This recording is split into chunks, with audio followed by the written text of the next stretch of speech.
Look at the bag. Yo. Good morning, ladies and gentlemen.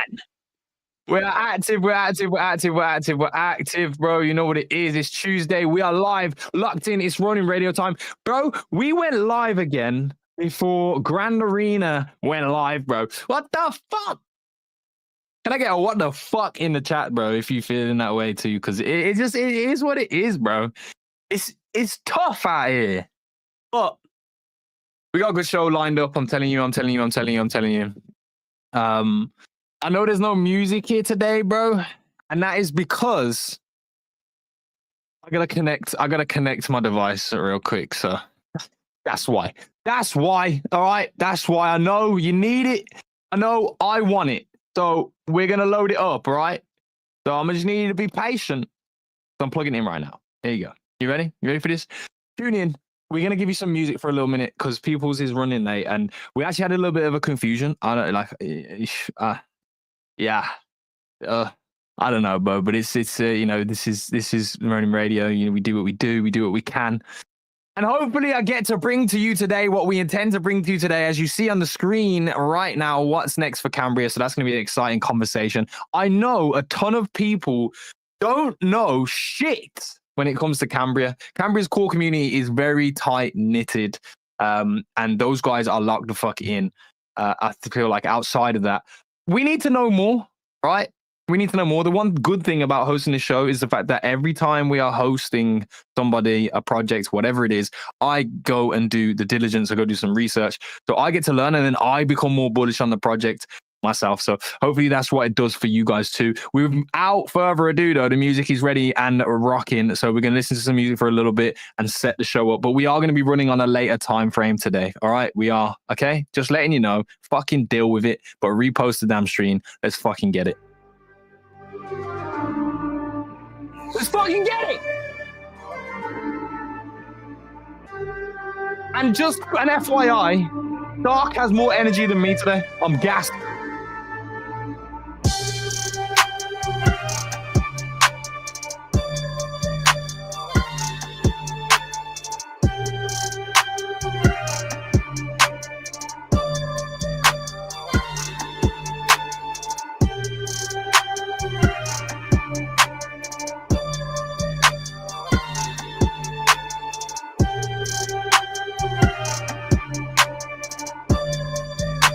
If you know this song, if you know the actual song that this is the instrumental to, this is how I'm feeling right now.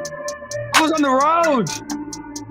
If you're in a bag, get in that cave. This is the gang.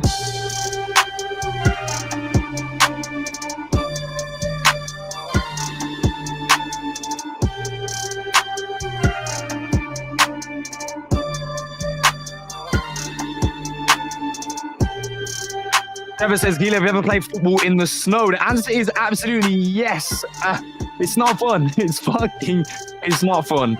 It's not fun. I've seen the viral shit that's been going around recently with that football match that's happening in like pure snow and the guy scores like a crazy bicycle kick. Great. But let me just tell you, playing football in the snow is shit because it affects the roll of the ball. It's stupid. And you have ice blocks for toes.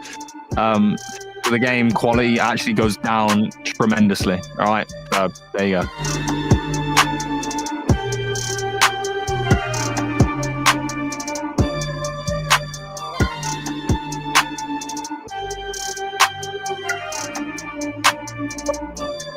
Today, I have a banger for you lined the fuck up way. I got a banger for you. Okay, this is what where we are right now.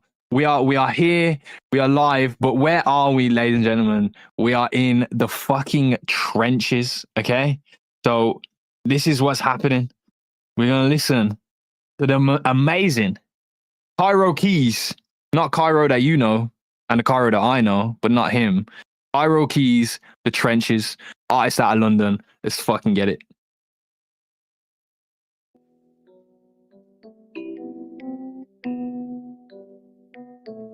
Yo, I'm live.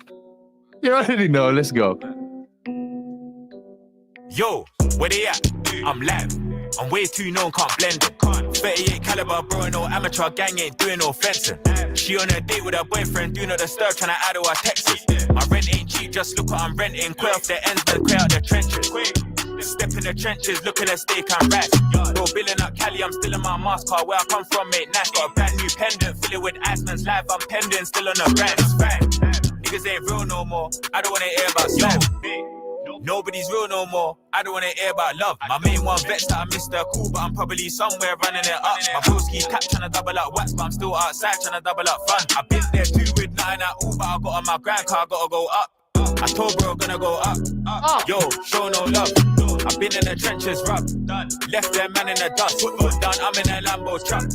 Back then, top of the bus. I got that care, that's plus. I'm with a tug, bro, don't be dumb. Where they at? I'm live. I'm way too known, can't blend it. 38 caliber, bro, no amateur gang ain't doing no fencing. She on a date with her boyfriend, do not disturb, tryna add all her texts. My rent ain't cheap, just look what I'm renting. Quay off the ends, man, quay out the trenches. Step in the trenches, look at the steak and rice. Bro, billing up Cali, I'm still in my mask car. Where I come from, mate, nice. Got a brand new pendant, fill it with Iceman's live. I'm pending, still on the brand.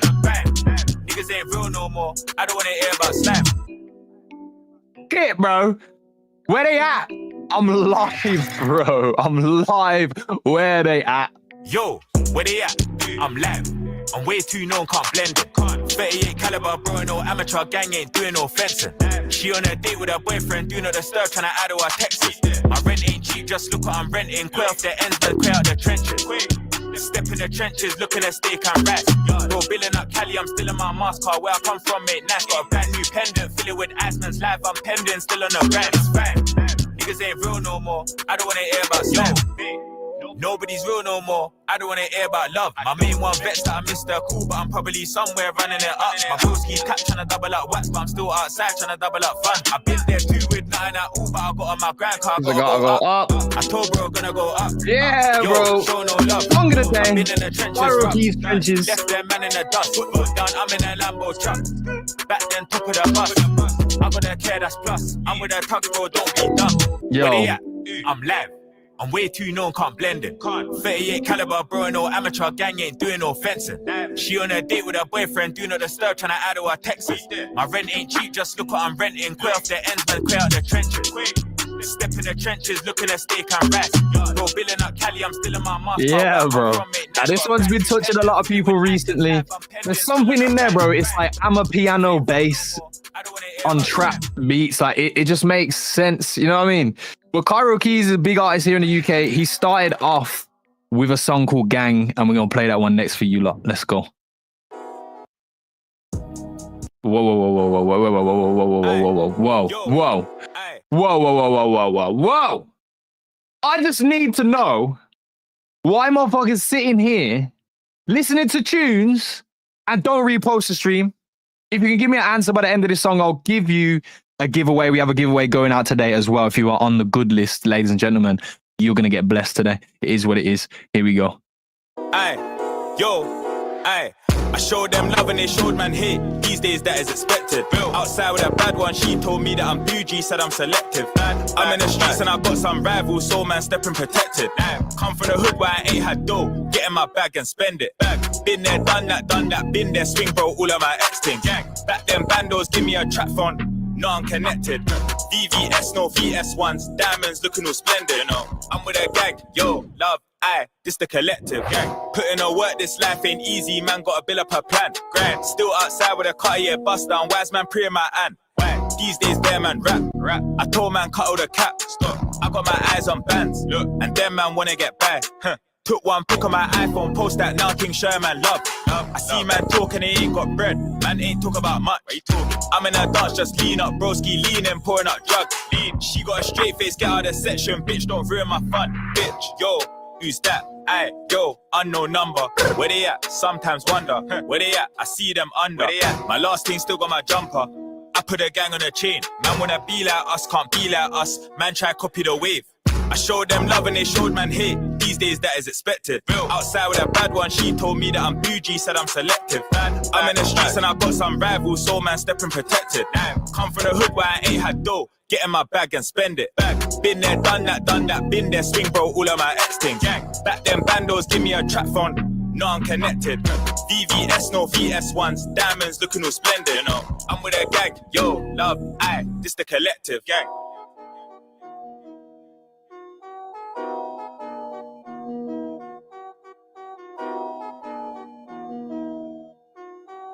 Yes, yes, yes, ladies and gentlemen. Let's take it somewhere more Afro, because this is, yo, if you understand how many of my friends are here in the UK, bro. Shout out to my grandma for migrating here hundreds of fucking years ago, bro. She's her funeral on Friday, RIP. But yo, this is London. I celebrate, baby.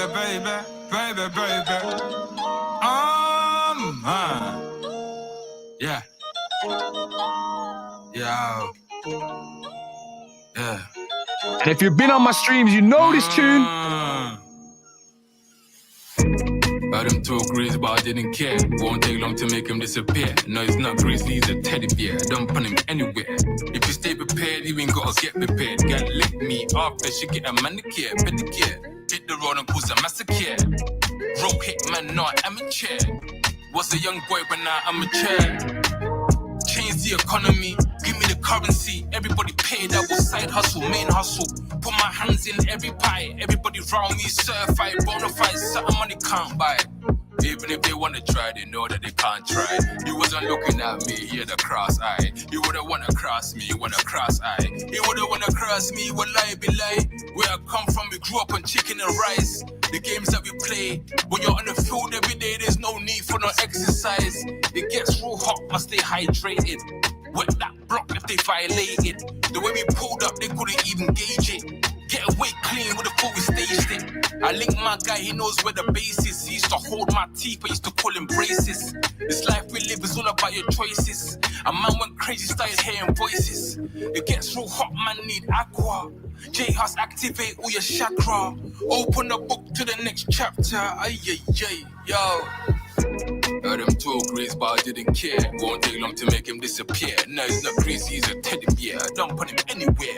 If you stay prepared, you ain't gotta get prepared. Gonna lick me up, that you get a manicure, pedicure. Hit the road and cause the massacre. Roll hit man, not I'm a chair. Was a young boy, but now I'm a chair. We were just sitting on the furniture. I was just checking her temperature. Asked her what she do for a living. She said, baby, I'm an entrepreneur. There's a lot of girl, but you're the one I prefer. If there's a problem, she come to me first. I'm the only man you need in the universe. Make the bunny bounce and then put it in reverse. It's in your DNA, there's no need to rehearse, no rehearsal. When you're ready for me, come and send me a bird call. She don't eat meat, she ain't had before. But I could've sworn she ate me till the early morn. I might hold on to her, but I'm not sure. You do your nails and your hair and your skin's pure. I let you do your thing, I don't interfere. Baby, I can tell you been eating well. Big bunda, no BBL. Heard him talk grease, but I didn't care. Won't take long to make him disappear. No, it's not greasy, he's a teddy bear. Don't put him anywhere. If you stay prepared, you ain't gotta get prepared. Gotta lift me up, that you get a manicure, pedicure. Hit the road and cause a massacre. Roll hit man, not amateur. Was a young boy, but now I'm a chair. I said a baby. Yeah. Baby. We are late. What? It's not the end of the world, is it? It's not the end of the world. We've been delayed. Everything's delayed, bro. Maybe we're just early. Maybe before that. Either way. Last song in the lineup today. This one is absolutely tearing up in the UK right now. Underground scene now to the mainstream. This is Mayhem, a Birmingham artist who's been on the scene for like 20 years, bro. I used to listen to Broski when I was in secondary school.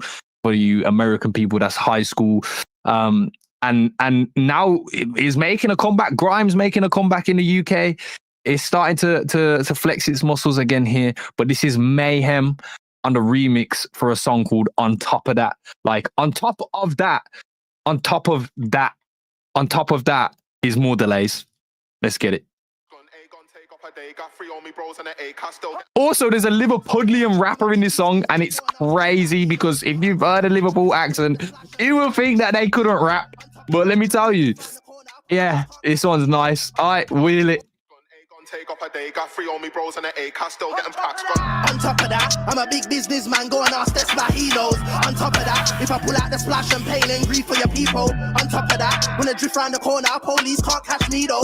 On top of that, old 22 man, them suck 750 G's though. Me and my amigos, you can ask Sugar J, blood car, he knows. On top of that, them man there, got a nice slice of the cake G code. On top of that, had to rebrand my thing when I said sign up to the 83 bro. Big bag is actually though. On top of that, jump on my R6 blood on my rider. Pull up to your baby mum's house and grind that. After a chef 10 man I stop counting. How could you ever tell me about sliders? Run up in the yard, shot man out there sliders. Man found out I was a big call provider. If you're on a run, don't worry, I'll hide that. Just so you can't bring holes inside ya. On top of that car clock and that whip over there, cause it could be a cop and that M-way chop. I'm back home with a reload stuffed in the shop. I'm like, yo, no, nothing about none of that. On top of that, I told Vega, Slag and Wig and I say, keep plotting that. I was a kid when I robbed my man when he phoned me. I told him he ain't getting nothing back. And there's nothing I can't come back from. I went broke and I holding me stack on. I was getting me graft on and I'm too big, so there's no point trying to put a mask on. A gun, take up a day, got 3 on me bros and an A, still getting packs gone. I was in out of the rain with a rot like trying to see what passed on. On top of that, I'm a big businessman, go and ask that's my heroes.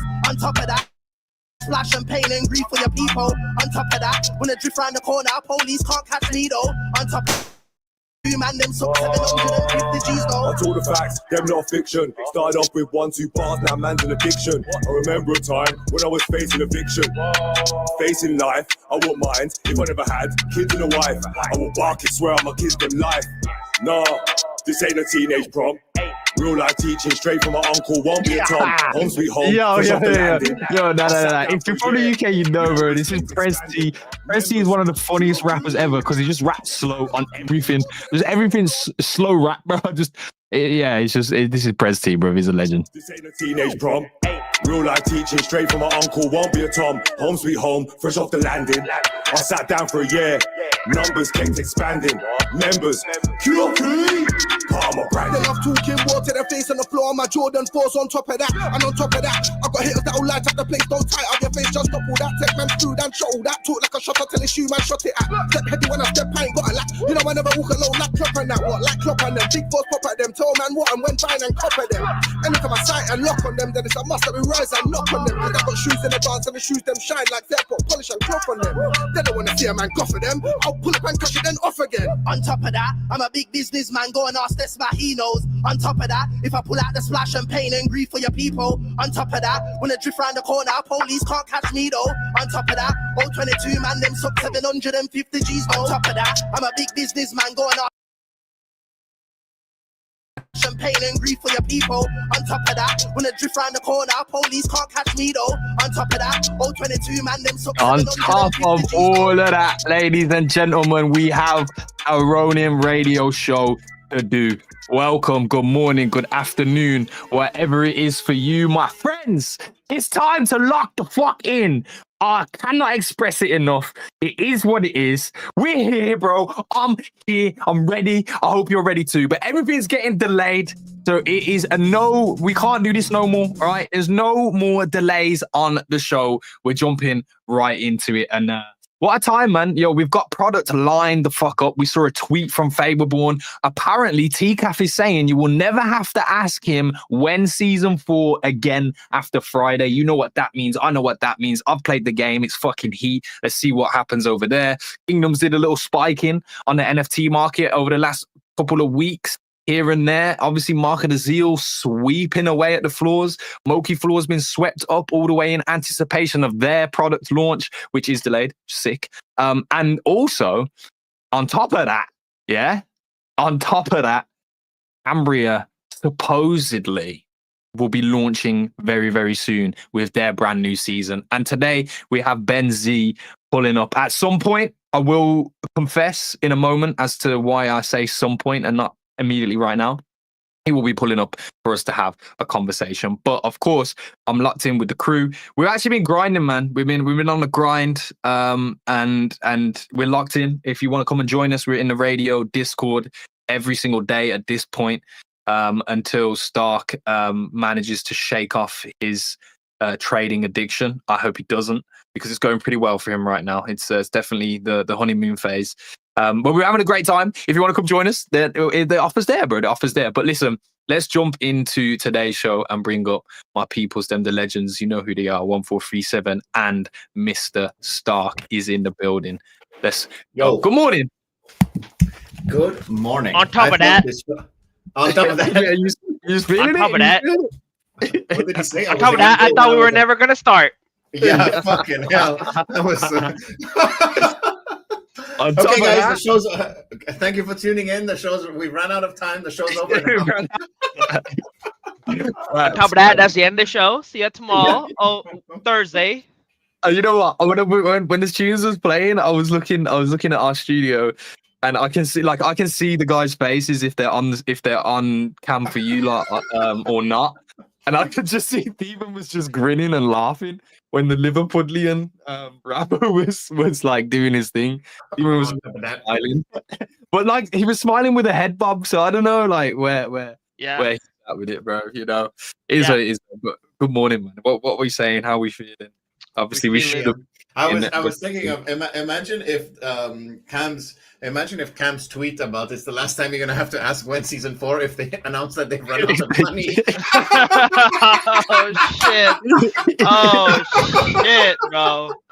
That would not be good. That'd be one way. That'd be one way to call it a day, right? Like it would make sense. It would make sense. Hopefully, and I don't think it's that. Are we gonna? How many times are we gonna say on top of that in today's show? I think we can make it. We should have a counter on the screen. Yeah. On top of the screen, you know, on top of that. On top of that. Yeah. Hey, yo, it is what it is. But no, there's a lot of cool things that are like bubbling up. They should be happening. I do feel, I'm not gonna lie, bro. I feel a little hard done by. You know, my week was planned out in a certain way and it's not been able to be carried out. So I'm stuck in there. What's wrong, buddy? Well, I was looking to cook, bro. I was looking to cook from Monday with Grand Arena, figure out how that's going down, and just make sure you don't burn the house down, eh? Yeah. I'll be all right in that aspect. I don't think I'm into pyromania. So yeah, okay. I mean, honestly, I won't lie. I thought this was gonna happen. This is usually why like companies tend to launch on like Tuesday, Wednesdays, or Thursdays. They give themselves at least Monday to like make sure everything's good. But you know what it is, like they're pressed for time. They've been wanting to like get this out last month, and then delays. Because remember, these guys are like perfectionists as well, right? They don't want to launch a product where they don't feel good about it. So, and they know they only get one shot at this, and it is what it is. So let them do their thing. I mean, this is to be expected. I think so far they've navigated it pretty well, but hiccups do happen. Yeah. And on this, it's the statement from Hantao as well. Put it on the screen so you guys can see it. But the statement that's coming out of it, and I actually agree with this, bro. Like at the end of the day, you only get one chance to release a product. You got to make sure it feels good. He said for mobile and desktop as well. So nice. That's where the I guess the issues are, like making sure that on a mobile web browser, like this thing runs as smoothly as it does on a. It says on mobile and desktop. What other devices are there? I mean, that wasn't the question at hand, but I mean, I don't have an answer for that now. I mean, what's interesting too is I thought it was about the issues that they had before launch. Oh no. Yeah, but I'm saying I think the issue was probably the mobile. And you never know. Yeah, I guess it usually is the mobile. What were you saying, Steven? Sorry. I've been hearing some news that something else is happening too today. So yeah, in the from the shadows. From the shadows. I haven't heard anything from the shadows. Like, okay, quick question on this one. This could it's a sidetrack thing for a moment because we are delaying for delays and delays on top of delays, and on top of that, delays is again. But Kataro NFT, bro. What the fuck is happening here? Is this cooking? Like I'm seeing it on the timeline too much. Is it like what? Like this is coming from the Ronin Arcade. I don't know who made these. I mean, the Kataro is IP bound to Sky Mavis, right? So yeah, but there's not the yellow tick of official collection on the Ronin marketplace, which only scams have. So if it is made by Sky Mavis, why the fuck doesn't it have a yellow tick? Yeah. No, I think that's a very valid fucking question. Yeah. It's a weird one, and it's a valid question because, like, we have, community members here. Shout out to Trevor. Like, he literally dropped a token that was called Kataro, and it was like the whole narrative started to bubble and was taken off a little bit, but then the narrative of the fact that you don't own the IP, this will never work, literally sent that shit to zero, right? Which has always been like an issue, and it's an issue for Trevor. It's like, because at the end of the day, like during the Tama, he had a golden ticket, bro. He did with the Katara thing, and then it was just like, oh no, this isn't gonna work. Closed the shop down. This is an NFT that we are not seeing coming directly from Sky Mavis, so we're assuming it's a community project of some You don't know sort. who made it. It says Axie Infinity though. It says Axie Infinity under the creator. So we need a clarification on this. Yeah, we definitely need clarification on this. Yeah. At some point, but it does look cool though. I'm not gonna lie. It does look pretty cool. You get them only through the Ronin Arcade, which is why me, Stark, and Theban, I don't think we have. I have 20. I will soon have 25 if I click yes here. Oh, okay. Fair enough. So you've been cooking on that. This is okay. This is where I'm segueing.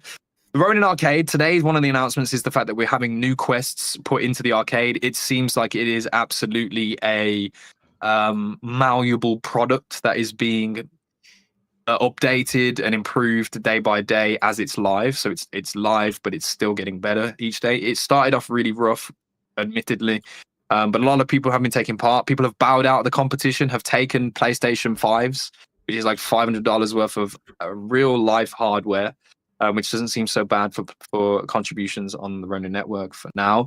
My question really is like, because where I'm at with it, I'm not the biggest fan. I know I love the fact that we have this, and it is definitely something that's necessary, but like it hasn't invigorated me, is what I'm trying to get at. So like I was going to ask the questions around, and if you're saying you're about to click a button to get some of these Katara NFTs, I'm assuming Stark, you've used it. So I'll go to you first and say like, how have you felt? No, I have not. You're assuming a lot of things to think that I've done research before I spend money. Okay. Oh, you were literally going to buy 25. Yeah, they're $4 each. It's like when you buy but I'm waiting to see if it's, because it just looks like, for me it looks like a scam, but they look cool though. Mm-hmm. They look cool, but it's a scam, I think. Yeah. Are you sure it came out of the? Are you sure it comes out of the arcade is the only way you mint one, I believe. I don't know. I could be completely wrong. Someone let me know in the chat if I'm completely wrong on that. But like, I saw. I believe I saw. I'm convinced. I have conviction, and maybe it's a non-justifiable belief that the first Kataras that started to emerge were like claimed from the Ronin arcade. So that's where I'm coming from. Let us know in the chat though if you do know different, and I'm missing the mark on that one. I'm actually going to go to it right now to see if you're there. Abra asks, now imagine if they use Katara PFPs as airdrop NFT, would you be bullish or bearish? Doc, would you be buying 25 if they were airdropping these Katara NFTs? Airdropping to what? How airdropping when? How airdropping, yeah. Like, expand on that question, Abra, and we'll be happy to answer it. But here is the Ronin Arcade. This is mine. I've got 1,000 gems, bro. I've been doing some stuff here and there, but like yesterday, I was like, sorry, like a cow milk. The fuck? It's long. One cow milk. Yeah. It's longer than I don't think you mentioned Abra's message before this, where he said they were going to do it with Jin, but Jin dead. So maybe this is Sky Mavis, and they were going to do it with Jin. And that's why they've been reticent with Ronke, maybe because they had their whole rollout planned with another PFP.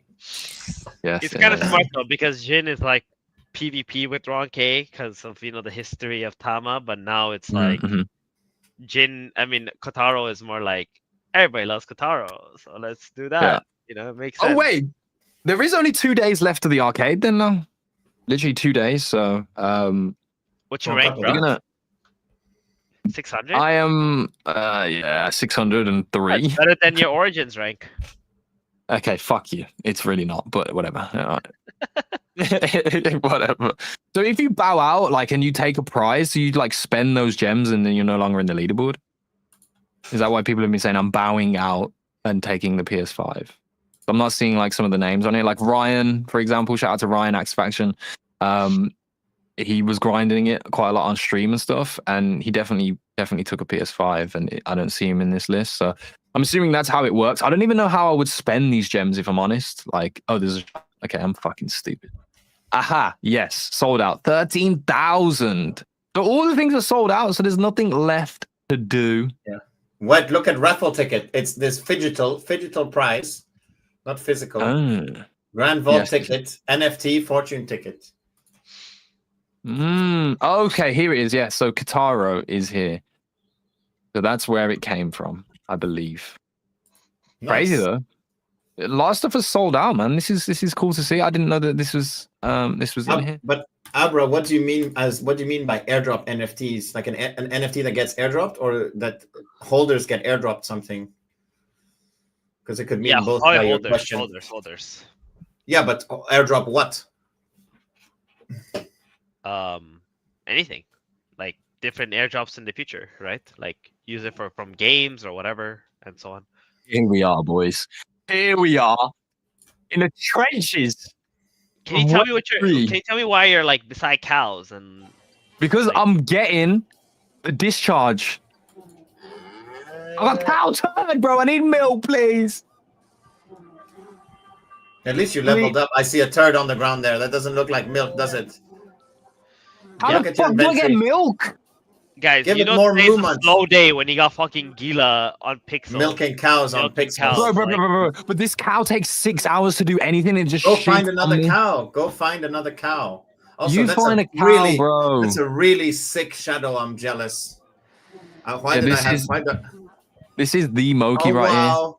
I didn't know that. I haven't played Pixel since they integrated them. I didn't know that's how they ran around. It's so cute. here. Like this, like fucking flailing arms and shit. Yeah. It's like an anime run. Yeah, well, I mean, on top of that, we do have more news for this week, where we saw that Pixels and Fableborn are collaborating.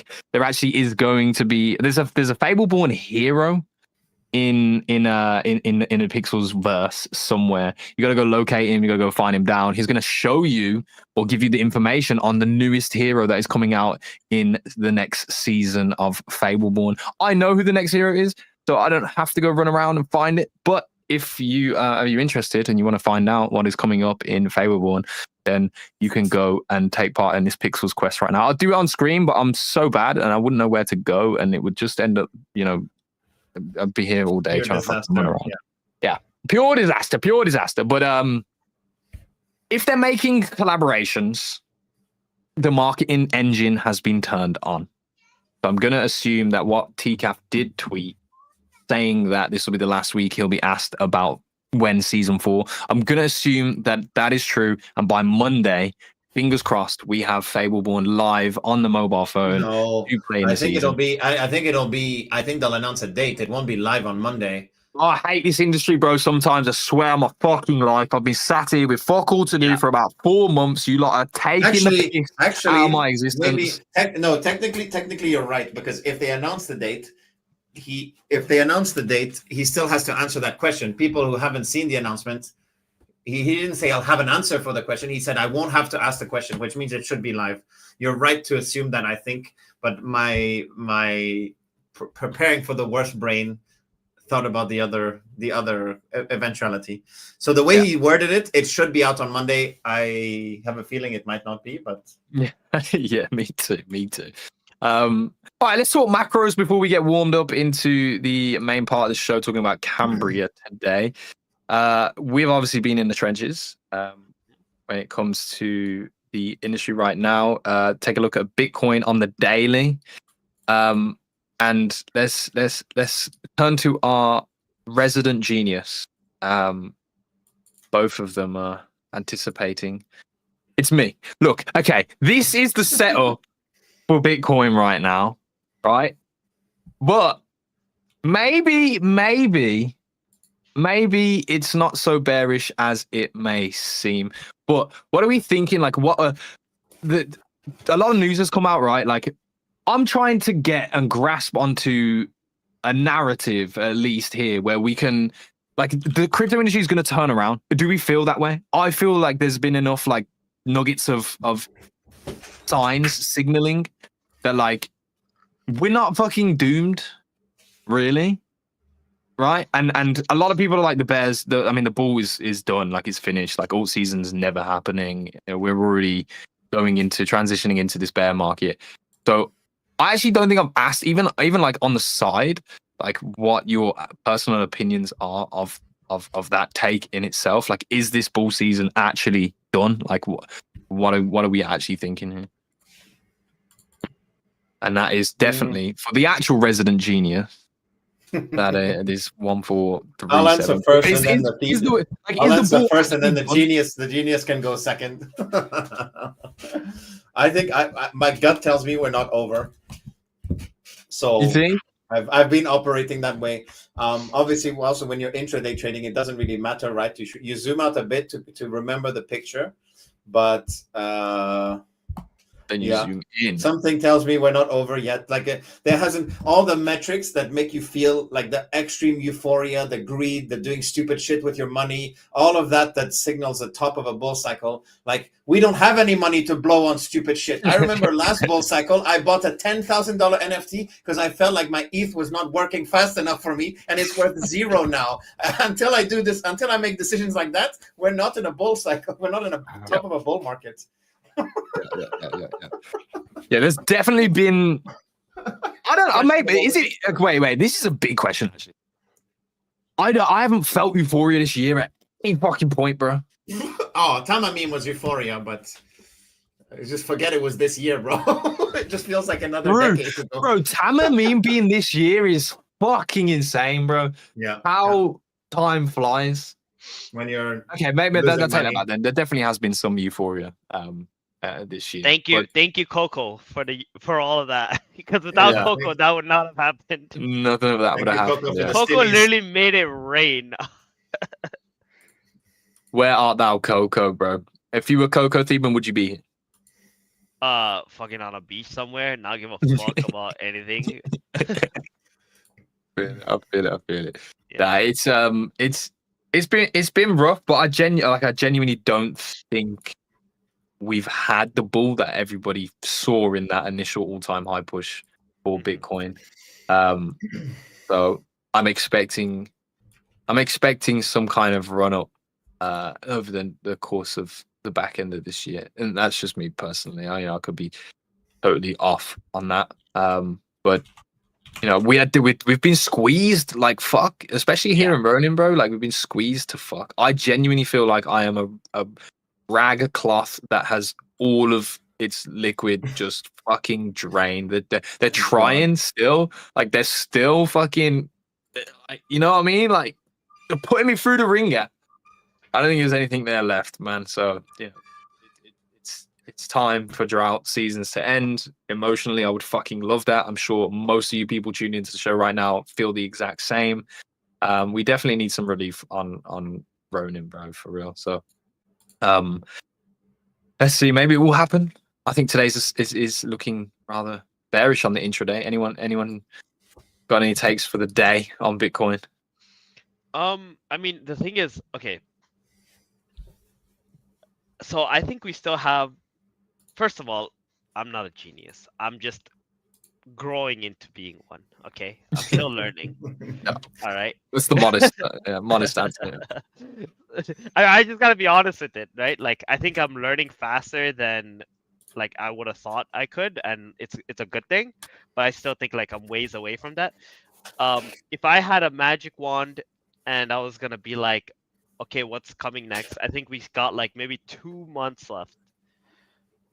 Maybe until like December, end of December, like Christmas or something. That we're gonna see some nice little pumps across the market, and I think after that we're gonna be going into a bear, or we're gonna be topping out. I think there's still a very good chance for another all-time high on Bitcoin within these next 2 months. But I feel like what's going on right now, this is not really like what a bear market start looks like, because bear market start with like a real blow off top, and we haven't really had that. Yeah, right. Yeah. I think you said it yesterday. Something like if things are gonna end, they're gonna end with a bang and not like a whimper. Not a fizzle. Exactly. So absolutely. I think we still got time. Just a little bit, not a lot. And this is why I think any projects that you guys are in, if they're not delivering before the end of the year, then you're probably in the wrong projects. Yeah. Like Yeah. they better launch now. They better try to take advantage of the attention and everything's here. Because what happens in the bear market is, the attention kind of just goes away, right? People just like go hibernate for a while and go look at other things and maybe they trade stocks or whatever it may be. So yeah, let's hope that it's gonna be a good like November and December at least, and I think there's a good probability for it at least. Yeah, absolutely. Well, But for the Manzi day said, though, is this a trading session? Hey, it could be if you no, take the gems. it's not really about a trading session, but it's more like understanding what's going on in the market, right? Because at the end of the day, sentiment and like where money flows and everything is related to what happens to Bitcoin actually, more than anything else. Like you might be holding ETH, but your ETH is useless if Bitcoin doesn't do well, right? Solana or XRP or whatever it is that you may hold, or even all the other like L2 coins and all that stuff, right? Those do well when ETH does well. So it all comes back to Bitcoin at the end of the day. Yeah, for real. Well, you got to have a grasp on the market as a whole as well, like in this space, bro, because you really can't get stuck in tunnel vision on things. Talking about like the wider industry as well. Last week, remember I said last week, I think it might have been last Tuesday's show because Thursday we had JW on here from Fishing Frenzy. But it was definitely Tuesday, I think, where I said InfoFi ruined the industry. And since then, have you seen the absolute pitchforks and like the rage around InfoFi? And one of those creators is called ICO Beast. We've spoken about him before, I believe. And now there's this like polarities of like people defending ICO, people agreeing with the masses and saying, fuck this guy. Like basically came out and said that like in a nutshell, and this is Chinese whispers because I'm not going to quote it incredibly accurately here, but ultimately what I picked up from it was that he was like, InfoFi is actually not good for user acquisition because it's inflated acquisition and immediate exit, right, when the incentive dries out. And he also said that it was levels of toxicity for community within InfoFi. Just to give context to this, ICO Beast, from my understanding again, which is just solely my opinion, right? Just seeing over time his kind of rise, because he started to come on the timeline heavily start of the year and whatever. His rise is through InfoFi. Yeah, that's the funny thing. Yeah. And like his rise is through InfoFi. He made something like over $1 million on the first Kaito season or something like that. He was hired because of his high engagement by large crypto companies. One being, I actually wait. I really don't want to be wrong on this. You can let me know in the chat as well if you know more on this. But I believe it might be his company, Proof of Play. I genuinely think he was hired by Proof of Play. Yeah, he was. Yeah, and then what happened? Like maybe 2 months after he was Pirate hired, Nation. it's fucking rugged, bro. Yeah. So like, it's crazy out here that like a guy can make his come up from InfoFi, secure position within top companies in this. I don't say top companies, but you say blue chip companies as such in this space through InfoFi. The company fucking rugs their whole ideology and changes and pivots completely during his time at the company, and then he turns around halfway through the year or later, 6 months later, and says that InfoFi is toxic. I feel like they use him as exit liquidity, right? They use him to like bring him in. They pay him for like a month, right? Yeah. And they use that to like pump whatever assets, tokens, anything that is like connected to the team. And then they use that volume that comes in off of his hype to like sell, and then they just rug like the month later, right? So they pay him like, I don't know, a few $1,000s. Maybe they got out like 6-7 figures out and like managed to salvage something out of it. So the thing about him like making that comment, I think what makes people upset is that his come up is from InfoFi, and like you farmed everything more, and like you hyped all this shit up and like you took advantage of it, and now you're like turning on it is kind of like Rich. weird or whatever, right? Is like nobody really likes hypocrites. Yeah. So I think that's what it's all about. And then there's the other side who's like, well, that's not what he's really trying to say, right? It's not that he's saying like it's bad to farm it. He's just saying that the concept of it is bad for a project. Yeah. This right? was the actual which I tweet of agree it, with. like- I think the concept of Infofy has always been retarded, like absolutely, like makes no sense. Mm. And like, but it was a nice little bubble though. No, it was like good for everybody who got to participate and made a good amount of money. At I the don't end of the day, listen, everyone who participated in Infofy were LARPs. Period. That's it. Bro. You know, like everyone knew that they were just doing it because I'm gonna make a bag out of this, and then all these other companies who like participated, they knew what they were getting into too, though. Like they knew that, hey, look, these are fake metrics, but we don't care because we get our metrics, then we go and raise some more money because that's what we need to like survive, right? So it is what it is.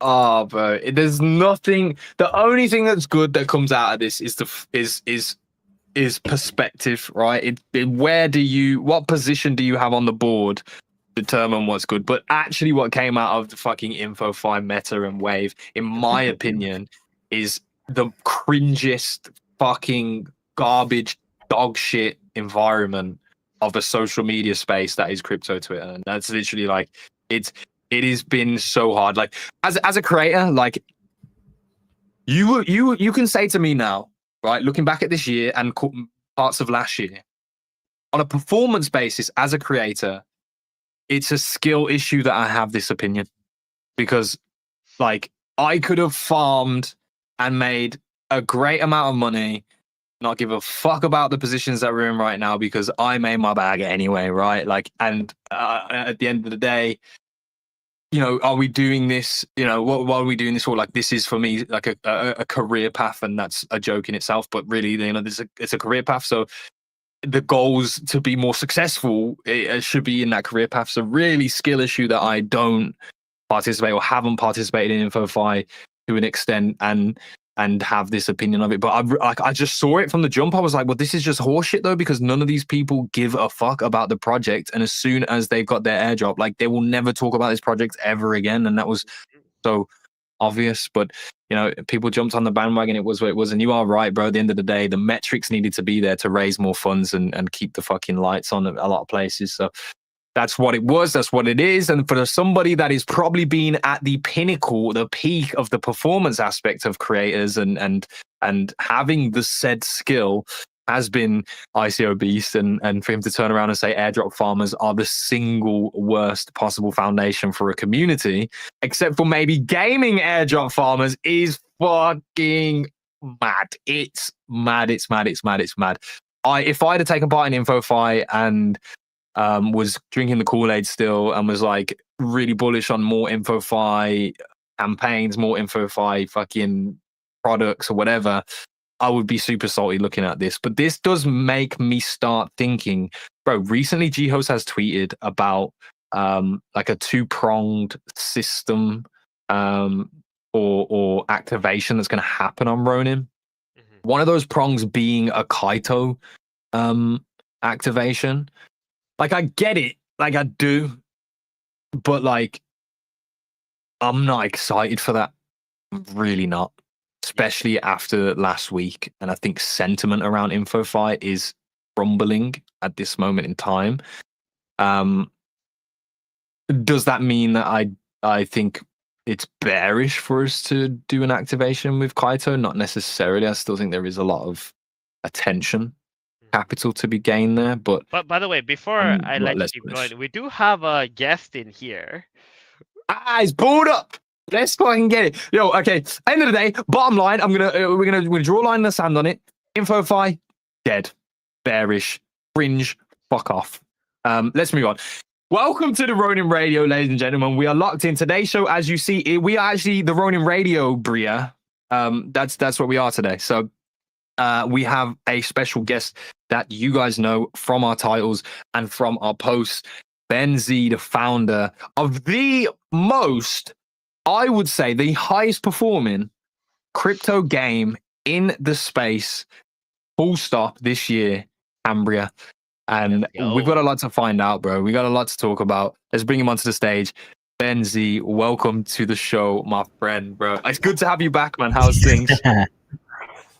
GM. Can you guys hear me okay? Yes. I'm so gassed with the setup, by the way. Like Yeah, it's so much better than a PFP. Hey, so sorry for being late. The time zone. Honestly, I'll put my hands up here, and this is the chat probably would have absolutely expected this. It's 100% my fault. I actually booked the calendar when the clock was an hour back, so I booked it at 9 a.m. Oh, But I booked it at 10 so you're a.m. just like, looking at the factoring it. time, like 9 a.m. Yeah, that'll get you. So that's on me. But Ben, you're in the building. I'm glad for it. We spoke with Logic the other week, just before the Landsmint. That went really, really, really well. I was actually sad that it went that fucking well because I didn't manage to get my foot in the door at that time. But nonetheless, you know, it was a great thing for Cambria, for you guys, and just a signaling to the market that you have this demand, right? For sure. We've had you on the show before. A lot of people know what Cambria is. There may be one or two people here that are finding out about Cambria recently or don't have like the full picture view of it. So I think the best way to start this conversation off is for you to be able to deliver, you know, what is Cambria, and who are you in relativity to Cambria? Yeah, so Cambria is a DJ native. I like to use that term because, you know, that's our audience, I think, in crypto, especially in crypto gaming, right? You have to have a starting audience, right? There has to be 1,000 people that will play your game, no matter what. So yeah, we're definitely DJ native. But yeah, we're building a couple things. Our first product was Duel Arena, basically 1v1 duels. You're wagering ETH RON. You know, you hop into a duel, winners take all. So yeah, you know, that's been our first mini game, first product. That's currently live now on Abstract and Ronin. It's you know, the bulk of our actually game volume is from Duel Arena. But yeah, our big, you know, kind of ambitious project is Gold Rush, which is, I like to call it a risk to earn MMO.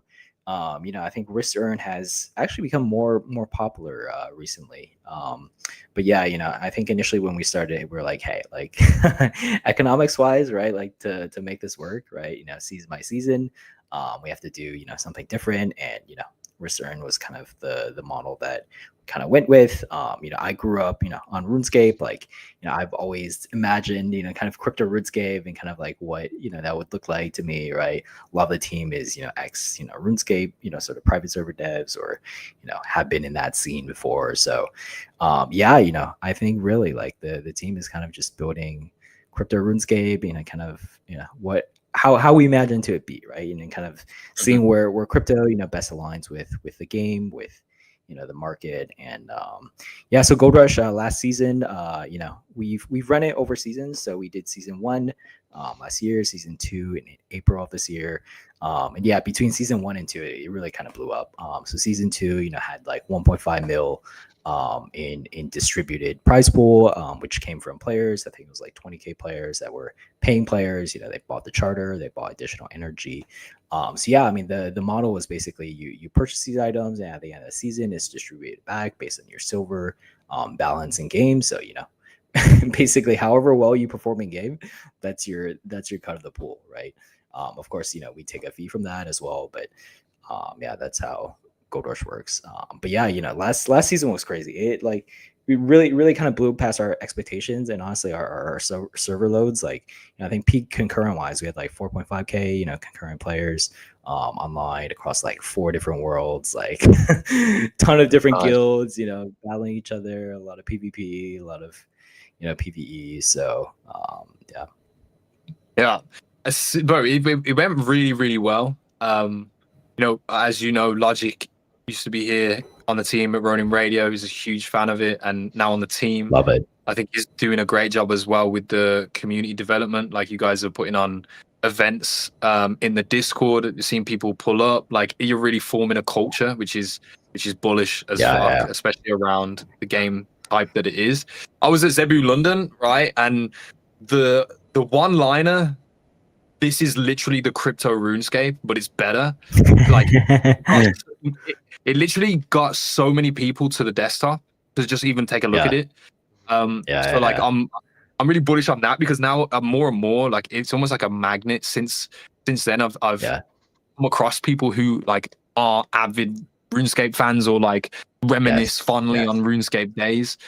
So there's Yes. really a large pool of people to go and grab. RuneScape is with is that. really interesting. Yeah, it's like 20 more than 20-year-old game, like very simple graphics, right? A lot of people would call it ugly. A lot of people would even call the gameplay boring, right? Like the game take is very slow, 600 milliseconds, right? Like to the point where there's like YouTube videos asking like, hey, why do people still play RuneScape? Is that okay? But I think it goes to show like games, like if you have the content, if you can immerse people in the world, like you don't need good graphics. Like like people, still love RuneScape. It's more popular than ever. A lot more people watch it than even play it. The other thing, like when we started like with RuneScape, I was like, hey, this is actually the perfect game for us to, because obviously with a crypto game, right, you need to grow past the current audience. So we're like, hey, like what is the game that has the most adjacent audience to crypto? And really, like RuneScape back in the day with real money trading and like botting and like some of these site.org, like some of these niche sort of communities, like really was the forefront of a lot of these sort of concepts. So I think RuneScape players are more degen than you might think, especially the ones that kind of are merchers or traders or that sort of thing. So I think audience fit wise, it's kind of the perfect lever. I mean, I like we're still building towards having a version of the game that's like ready to like fully push on that audience, right? We're still testing over a couple seasons, but that's our big growth inflection point in the future, hopefully, that hitting the old school RuneScape audience. Yeah, for real. Well, I mean, this year has been a terrible fucking year for gaming, like in this space for sure.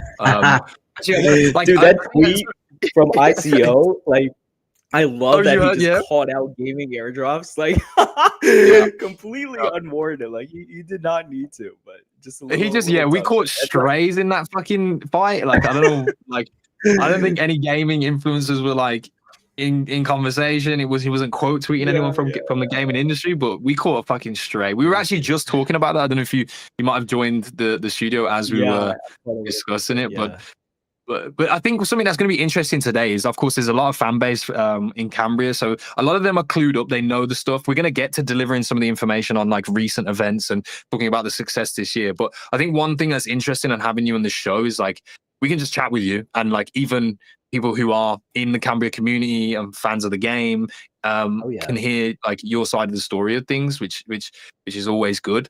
So like, what is your take like on this year? I know that's so broad to put in front of you, but like I feel like Cambria's done the opposite of a lot of things in this industry this year. Like, how are you looking at the year and kind of combating that? Because it's been nothing really but successes and wins for Cambria in 2025. Thank you. It's been quite crazy. Like I think like just the momentum and the traction we built this year has been pretty incredible. I think last year was, I mean, we're still early, right? In development. I think the game is, I don't know, like I'm always a perfectionist, but I don't think the game is like amazing or whatever it is. But I think just the community, like you said, right? Like I think Logic, running some of these events, like it's been really cool, right? To see these chats and like people hopping on, really having fun, like because that's the real thing. It's like these games, like you need to have the social element, right? Without the social element, like it's just like you hop in, log on, play, like it has crypto, sure, whatever it is, but I think the social element, especially with the previous season in Gold Rush, like I think I mean honestly, some of the reasons people really enjoyed the gameplay was because they had those like, and you can never define them. It's like you see some guy in the wilderness, right? You take a look at each other, right? You don't immediately attack each other. You're like, hey, or you're like emoting, or like you're friendly? farming with friends. And then you guys like go sit down at a campfire to regen your stamina, right? And you're just like sitting there chilling. Yeah, it's those moments, or obviously the adrenaline of getting PvP'd, or hitting a big sort of T5 artifact in PVM. Like, yeah, I mean it's really those moments that keep people coming back. So yeah, I mean, yeah. Again, love to see that sort of play out in game. But yeah, I think for us this year, like, obviously, yeah, like, a lot of momentum, a lot of successes. Like, it's definitely been rough though, kind of on the studio side. Like, obviously we just put out stuff, right? And I think it's great to hear that the momentum and success sort of is on the timeline. I guess that means our growth efforts are doing okay. But yeah, I mean it's been tough. Like, the market, absolute dog shit right now. I think just between the start of the year, like, was not a great place for gaming, and then like by the end of the year, I don't know if you can find a bottom here. It's pretty bad. And obviously, it sucks to just chat with other teams, and ones that are maybe close to not being able to fund continue operations. Like, it's tough. And I think, yeah, I mean, with what we've seen this year, the bright spot, I think, has been seeing a few kind of cool experiments kind of come out. I'm not going to name all of them, but I think there has been a lot of ground made this year, in terms of gaming. Like, I think that is more of a thing for the entire space, where I think the more cool things are being shipped, the more kind of unique things that kind of expand the design space, right? The more teams can kind of like copy off each other, right? Like, we've copied off other teams, like, seeing what they've done well. I'm sure other teams have copied us, in terms of model wise. Because yeah, I mean, like, as a space, like, we're just trying to figure out, like, as a new industry, right? We're creating a new genre. Like, this is a new type of game. We're really trying to figure out, yeah, I mean, what parts have product market fit, like what parts should be kind of leaned into, from design. So the more kind of we all collectively sort of expand that design space, I think, yeah, the more chances I think the industry has to survive. But again, like, it's been a bad year for the market in general, like gaming. So yeah, I don't know if you can put it necessarily to gaming as well. Yeah, no, I think this is one of the tough things as well, because like being on the ground in this space, you kind of see, and with the historical references as well, like, you see how much better some things actually are, and like the improvements that are being made, and you're like, but price is fucking way worse. So like, what the fuck is valuable? Like, what is actually valued here? And that can always be like a tough position, to be in as just even like a participant, right? And I'm sure, like, as a founder, sometimes you might look at like, oh, our product is significantly better, but like, we still are just not getting this off the ground. Obviously, you don't have to worry about that, because I mean, it's a skill issue. If Cambria is fucking skill checking a lot of people right now. Yeah, I don't think we're immune, like like anyone Yeah, else. yeah. Right? Most people in crypto, like it is like money and kind of making profit is the primary motivation, right? I don't think anybody's escaping that fact. So obviously you can create really addictive sort of entertainment experiences around that, but in a bad market, right? It's just sometimes harder to get those users. But I think on the flip side too, it's also like, people have said this ad nauseum, but in kind of these conditions, like it is easier to find, like, do you have actual pool, right? Do players actually care, right? Like they're not just in it for the airdrop, whatever. They could be waste less time farming something else, DeFi, whatever it is, right? So I think it does provide some sort of clarity, which is great. I think you guys were talking about like InfoFi like as well before. Like, honestly, at the end of this year, like what stuck out to me, like after like more than 2.5 years kind of building this stuff, is like, if it doesn't feel natural, right? Like it should feel like natural, right? Like either product market fit or like whatever the game build, it's like it kind of like occurs spontaneously, and then like without instruction, and then like it just like when it happens, right? I think a lot of this forced sort of success or forced engagement, sort of the Kaido style, it requires so much effort, and the fact that like it requires so much effort to pull even some eyeballs to things, it's like it should be a sign for you to be like, stop, right? It's not sustainable, right? It's so true, bro.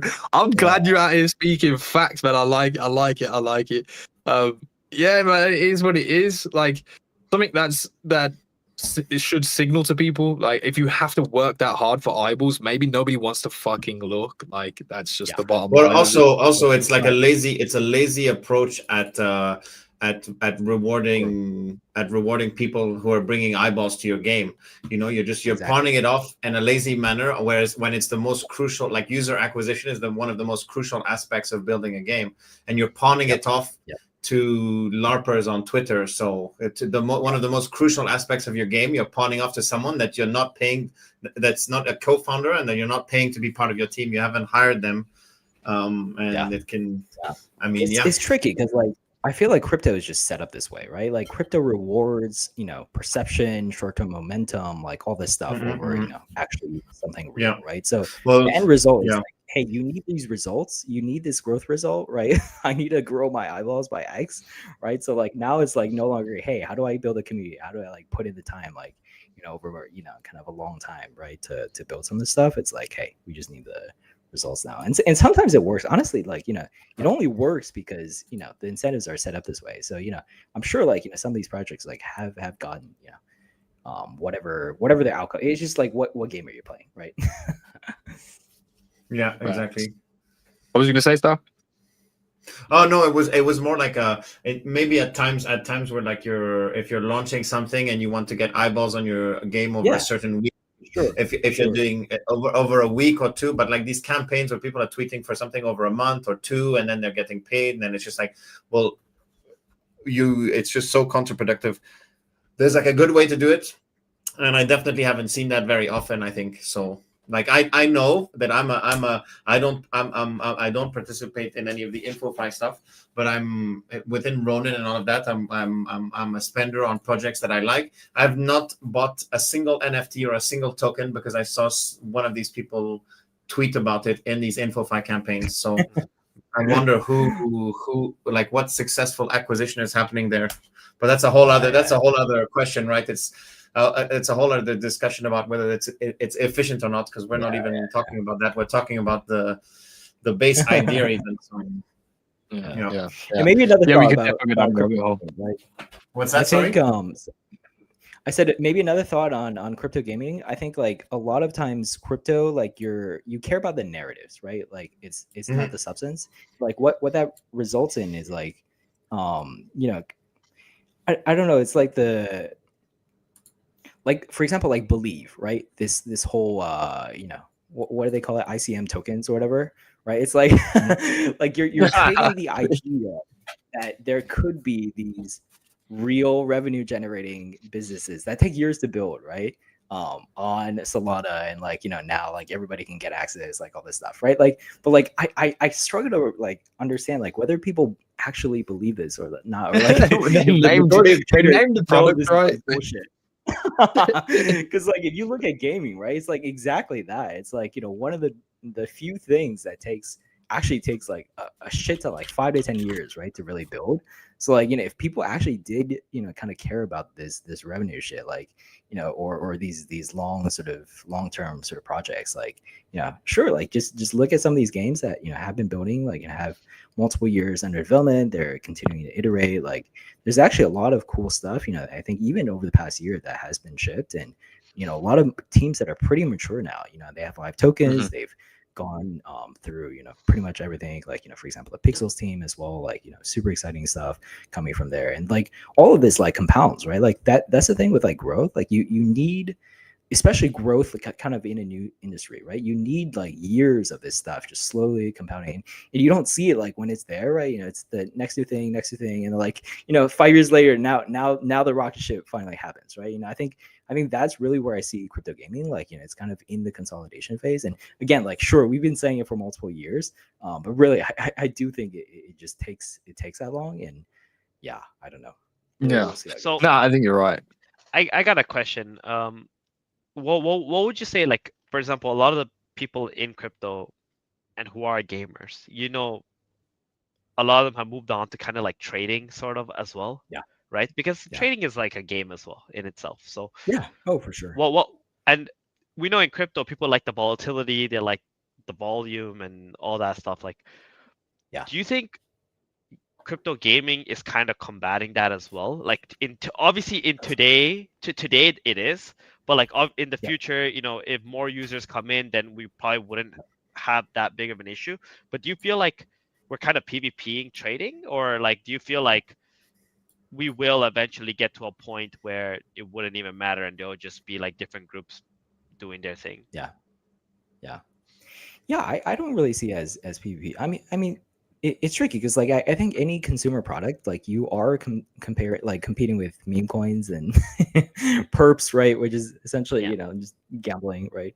So yeah, it's tricky. I think the but like whether people now like if they were not trading, they would go play your game. You know that's also probably Yeah. questionable. So I think there's probably less PvP than you'd think. Because the other thing is like a lot of these traders and a lot of these, you know, like the bulk of the people doing something else than gaming, right? Like they're probably all gamers, right? These guys fucking Yeah. sit in their room like towards at 7 a day. You know, they grew up playing games. So if there's a game board playing, they'll play it. Like, you know, I think we saw that in season 2 as well. Like some weird people, like, you know, just not usual like Web3, you know, sort of gamers like we're just hopping on, you know, like meme coin traders, like some guy fucking hitting a bong, right? Fucking trading meme coins on one screen and fishing on the other. It's like those, yeah. I mean that's a really exciting kind of audience. Yeah. I mean, To be honest, it could be a symbiosis between the two products, right? Like, because like you trade, you do your TA, you do whatever you do, right? And then you Exactly. you Yeah, open your trading's like position, before, you have and to now look you at- go. Yeah, you have to Yeah. wait for a long time. So it's like might as well fish while you're at it. Yeah, so for me, like why I like Cambria is because it has those components, right? Where like you can come, you can gamble a bit, and you can like, you know, have some kind of an edge somewhere, and Yeah, utilize that to your best advantage, because that's what gamers are all about. I feel like, at least for me, Yeah. because I've been a competitive gamer for like 15 years, so Love it. I like to know like where's my edge, where like, you know, how can I press on it, how can I like dominate over it, and like I try to find games Yep, where yep. I can execute on that, and that's what I enjoyed about Cambria, Yes. because it kind of like had those elements involved. Yep. And Yeah. you can make money. Yeah, exactly. I think it's tricky because you know the value prop of like, hey, if you're good at the game, you can make money. Like that's very strong. That's compelling, and yeah, that's I'm sure that would like do well on like TikTok, right? You know, there's actually a lot of you know kind of skill based you know gaming like Triumph Arcade, you know, sort of things that. But yeah, I think their games are quite shit. So yeah, I think there's room to expand there. But yeah, I mean the edge, like it's like, hey, like you know, if I have an edge, right, you really want to figure out and like. You know, now that there's actual stakes, like you care, like that's often something I think that's another sort of edge, like with crypto, it's like with the stakes, like you can get people to care and you can kind of like keep them invested in something where like you can make it hard, you can make it difficult, you can make it frustrating, right? Like we have fucking full loop PvP, right? You know, it's a horrible idea usually, right? no casual likes full loop PvP, but like you know, if you spent $30 on a charter, right, you're kind of already invested there. So yeah, there's a lot of things I think you could do. So that's really I think what crypto games should play with. It's like the cool thing with crypto is like you have a ton of liquidity, right? It's like it's hot money flowing online. You can have fucking hundreds of millions of dollars like instantly flowing into these things, right? So it's like, I mean, like what can you do with that? Like what net new experiences can you do? And yeah, I think the slight skill based edge, right? You know, still, you know, obviously with a lot of the recent games as well, like you see a lot of like RNG as well, you know, like roguelikes, you know, that sort of thing, like you know, Vampire Survivors, like I think that, you know, finding the balance there, like is it's tricky because like you know in dual arena, like you know obviously there's like stand switching and like all this sort of stuff. It's more the more RNG game modes that are more popular. I think you know that's pretty common the case across a variety of things. But yeah, it's kind of it's funny. But you know people have different preferences, so you know you also have to cater to a wider group. But reading off some metrics, like there's been over $25 million wagered over the last few months, like which is insane. But it does speak onto like one, the fondness of people to go and put like their money where their mouth is and bet on themselves, and two, like just the participation. Like that has been a constant climbing number over the last few weeks, especially. I remember like maybe in September it was sub 20, and it's like climbed all the way through October, and now sitting over $25 million wagered in itself, right, in total, which is huge. And then on top of that, like we've got, hey, there's me on top of that. But on top of that, you've got the Cambria Islands as well, and this is like straight revenue for you guys as like the company in some aspects. So we got some of the details here. Shout out to Alex, sorry, for he always does the best graphics. But you guys killed it, right? 333 ETH from the mint itself. There was 3,333 islands. Instant sellout, right? And like you were, I think, really creative with the ways that you kind of gave players who had played the game in the previous seasons the opportunity to be at the front line of the mint. Which is although people may have been disgruntled by the fact that there was like over allocation and all those things, the right people got their hands on the islands, which I think is important for the games ecosystem. And there's like these are the wins that I'm talking about, right? Now we just spoke about how the gaming industry in itself is kind of still in like the incubation phase where like we're still trying to find real product market fit for the space itself, but for products within each of these companies, and those being NFTs themselves in this respect. And until those things find product market fit, like it's like about survival until then. I was reading up on the Renown article, which I think everybody should check out. This is arguably something that is going to be spread in this industry. I'd like to see in different projects on Ronin as well. But the VE NFTs, of course, a lot of people won't know what we're talking about when we say VE NFTs here.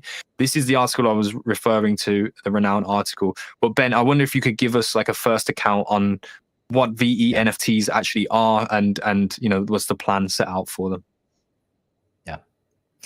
Yeah, I think so VE comes from, sort of DeFi, right? Back in the day, like, a lot of these protocols were competing for liquidity providers, right?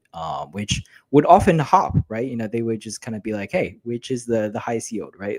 I'm just gonna hop to the newest, greatest, right? And kind of go from there, right? So there was a disconnect between, kind of token holders that were kind of long-term sort of incentivized, aligned with the community, and, people that just, because of some short-term sort of increase, like we're coming over, and now they're at the same level, right? I think that's the biggest thing. It's like this disparity between people that are aligned with your protocol, especially with things like games, right? Like a lot of this is like emotional. It's like kind of like, hey, I'm just gonna support this. I'm gonna spend money on this because I like the game, right? Not because it's the best yield ROI out of 15 other games that I've stack ranked, right? For example. So yeah, I think with that factor in mind, it's just like with games, like, hey, how can we identify, kind of these early sort of long-term sort of line members and kind of reward them? And here's the difficult part. It's like, for rewarding them, you also don't want to go too far, because like you don't want to like turn off like net new liquidity, right? Coming into whatever it is. Like, I think that's sometimes a little tricky, like the perception of like, hey, like there's these guys with like massive advantages, right? Kind of from holding Cambria NFTs for years. Mm-hmm. But really, like usually when it comes down to things like, net new opportunities, it's like, and we've done this for like every collection that we've done, right? It's like it's almost always better to kind of give the allocation to someone who's held a Cambria NFT or has some other proof of sort of community loyalty or history. Like it's almost always better, to give them it. They're just like already aligned, that's sort of already bought in. So yeah, I mean, this like we've used this kind of in a variety of ways. Like we've done this for giveaways, for like various spots, like kind of more minor things. This is probably one of the first kind of applications where we took a little step farther, and then obviously with the token, once we have the token now, there's a lot more things we can do there. But yeah, I mean, I think the TLDR is like having some way to for people to just accumulate kind of this it's called V is like vote escrow, right? It's kind of like your weight over time, kind of committing your capital, and obviously it has to be productive capital, right? They can't just like hold it and kind of like do nothing in the game, right? There's some like kind of weirdness sort of there, but yeah. Going into detail on it though, it's like almost you acquire the NFT, and this is what I picked up from it. You can correct me if I'm wrong here, but like you acquire the NFT, and then you actually have a way to track all of the blocks that happen post that event. And like Yes. where I'm tying in like in-game activity is like if you do a dual arena match, like it picks up that okay, that block happened, like he Yep. did a dual arena match, and like you can tag all of those things for someone that held the NFT, and like their score becomes greater the longer, like the amount of blocks that are in between the present and when they bought the NFT, and the actions in that timeline as well, which I think is like Right. that's for me. If you're going to distribute to the right people, like that is a fucking perfect way to look at it. One, you get the acquisition of the NFT that is for your game, for your ecosystem. Arguably, they're going to need it if they are partaking anyway, and then also the confirmation of activity after the event of actually purchasing the NFT, and how if the NFT does get traded or sold to a different wallet, it actually resets that score. So it all of the incentives are there for somebody to acquire the NFT, participate in the ecosystem, and be truthfully rewarded for that. Yeah. Exactly. Yeah. And like again, like it's not like if you have to hold, right, to do various things. It's just like having, like, even for us to have a way to separate these users of like, hey, this guy has held XYZ like for this amount of time, has used that to participate in Y. Like it's just things that we can just be smarter, kind of in targeting whatever it is. I think the Fishing Frenzy team, kind of participation stuff like is kind of along similar lines. I think with a lot of these projects, it's being able to identify this is huge.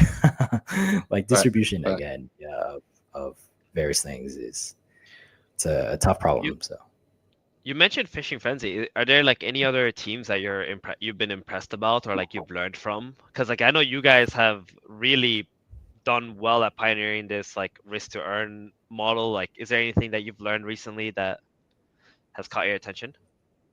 Definitely a lot of really great teams in the space. I think Pixels, Fishing Frenzy, have definitely studied their game and kind of players, talked to their players, kind of sort of trying to understand. I think both the teams, like, in terms of putting out net new stuff, in terms of designs, it's just been really cool to see. Like I just always love to see experimentation, right? I think other teams, On-Chain Heroes, Gigaverse as well, they've done pretty unique things as well, with games, more on the sort of idle side, more on the casual side. It's like it really spans a lot of different genres in gaming. So it's been really great info. So I mean like between even these like four, like that's a lot of games, right? A lot of material to come through. So I really do think Okay, Ben. Look, this is a tough question, but that's my job. I'm here to ask them sometimes. How the fuck, Ben? How the fuck? Because Cambria is gonna do. I'm confident Cambria is gonna be the fucking nuts at the back end of this year. It really is. How is Cambria gonna pump the shit out of Ron? That's all I need to know. That's a great question. I think we've been with Ronin for quite a bit now.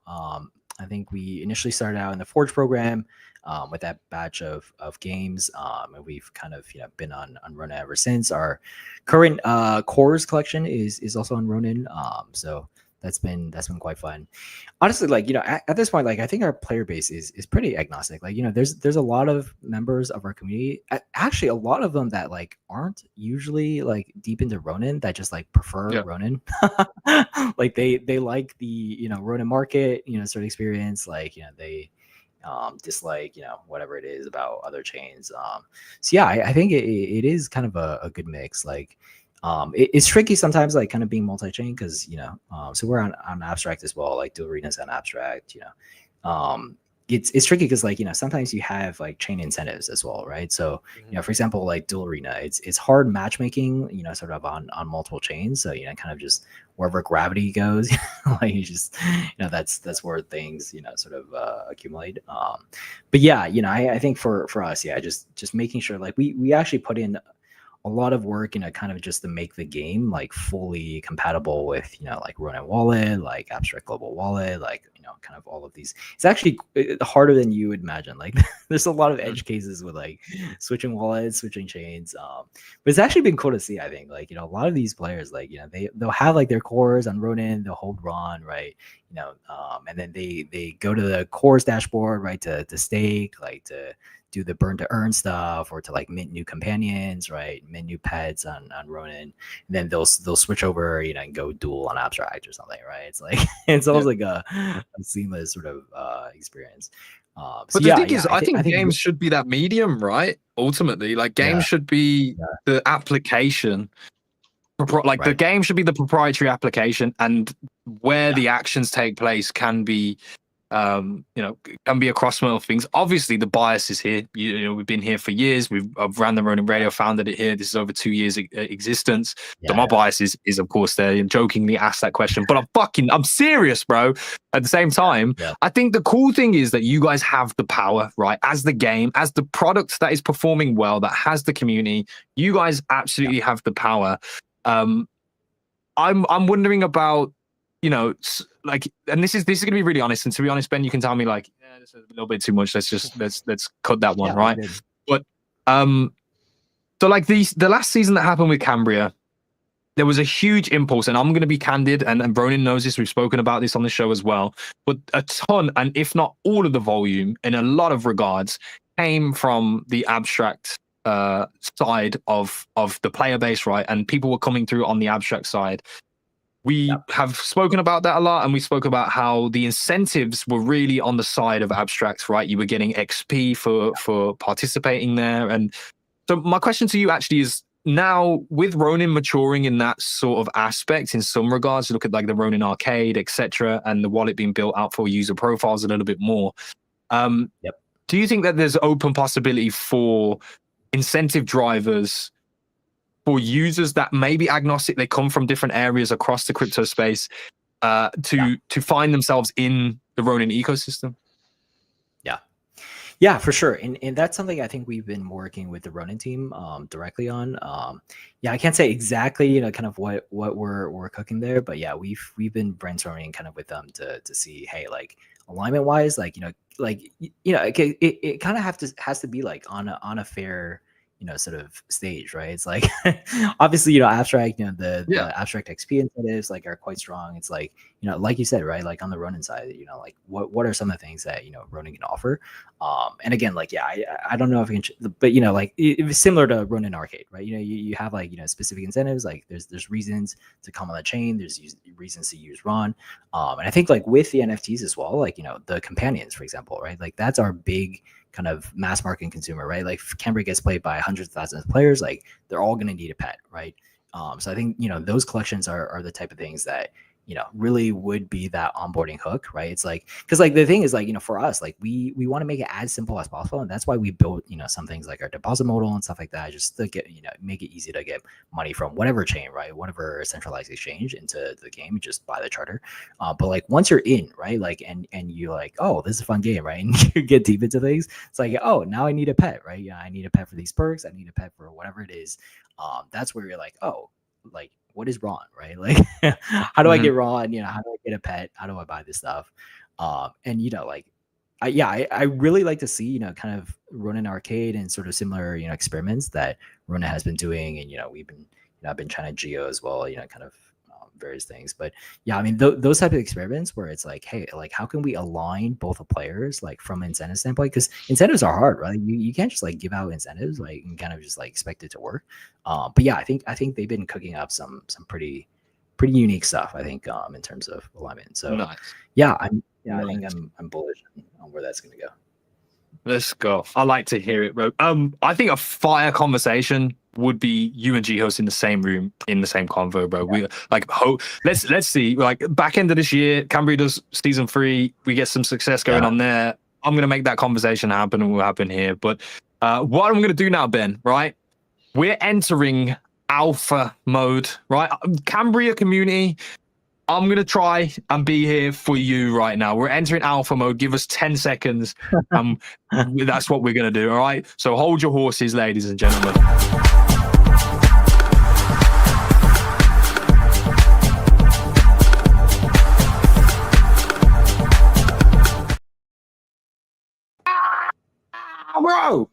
Okay, lock the fuck in. Cambria, I'm here for you. All right. All of the Cambria people that are in the chat, let me know. Let me know that you're here. But I'm locking the fuck in. It's alpha time. We gotta know some information. All right.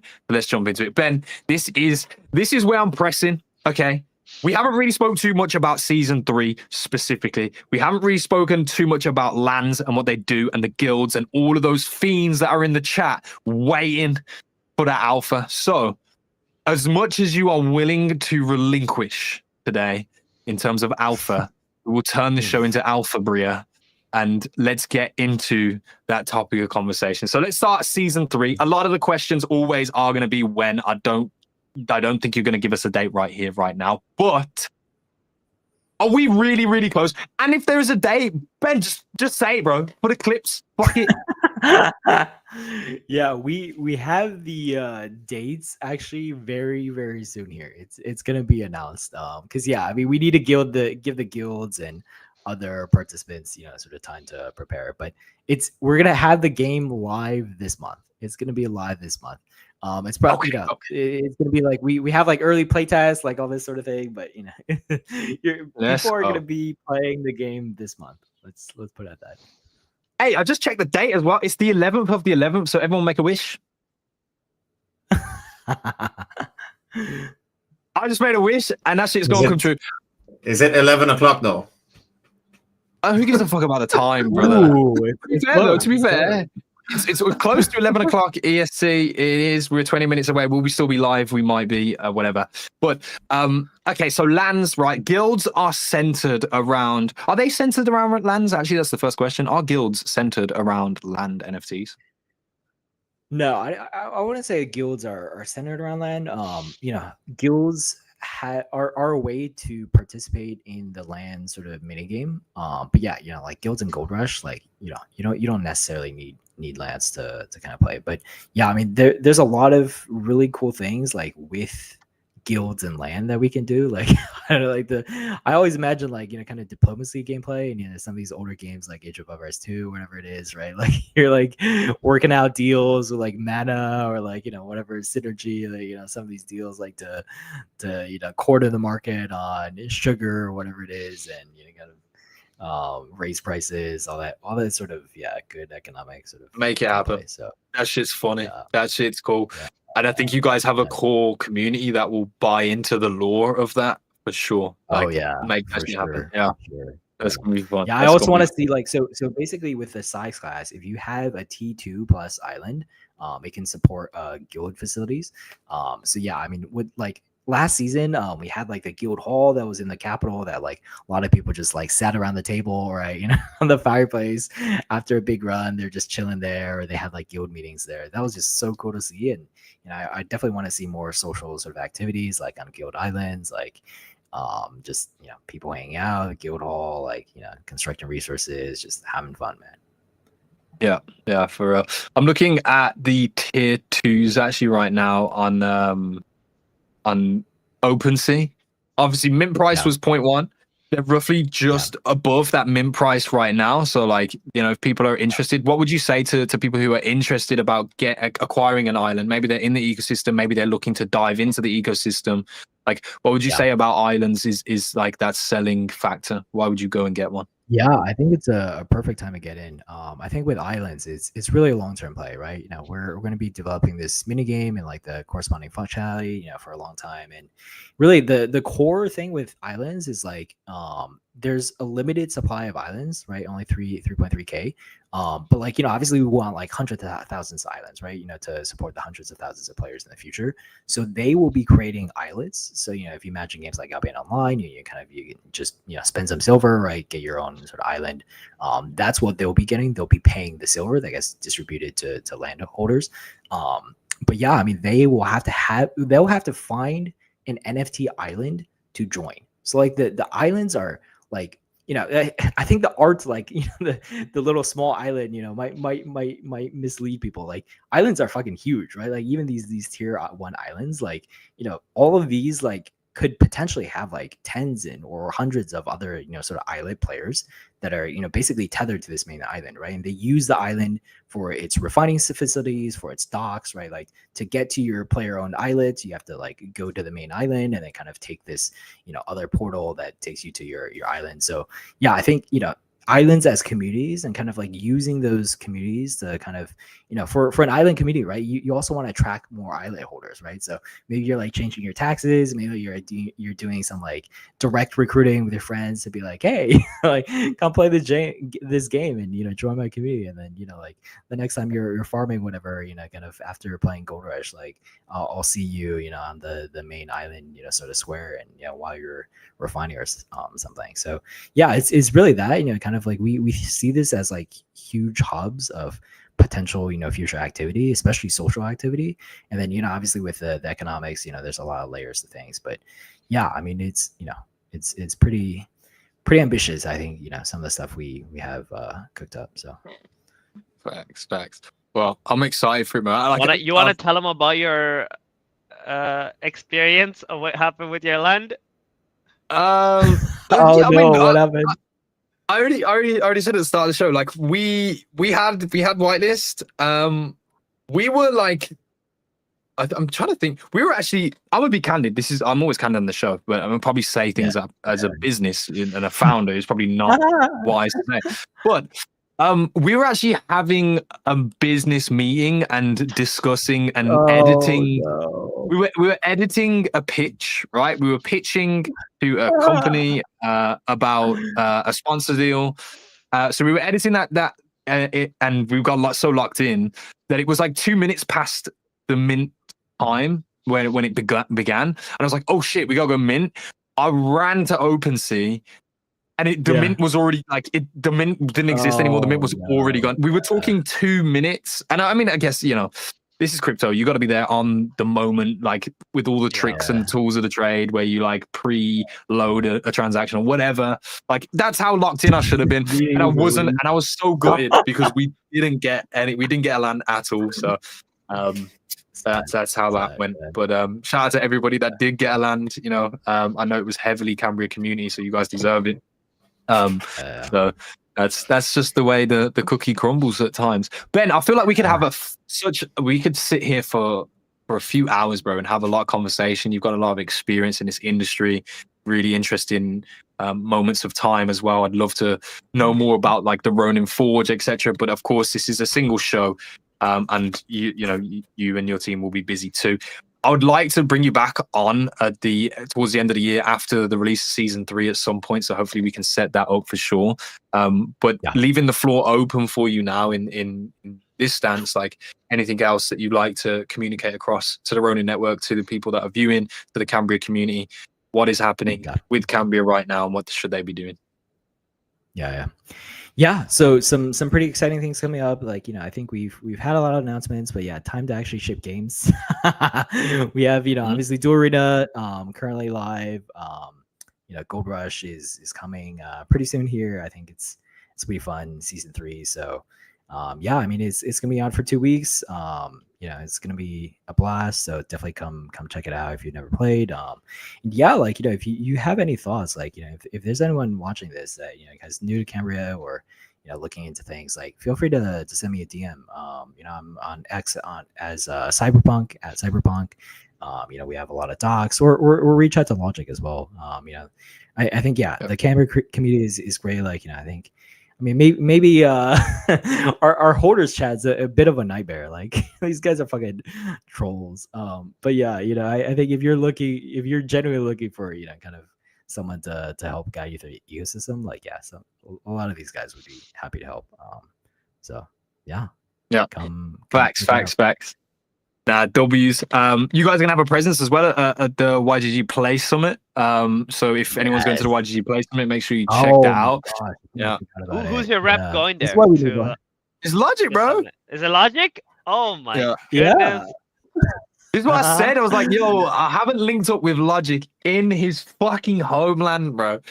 So it's you have to do this. Oh man. But Yeah.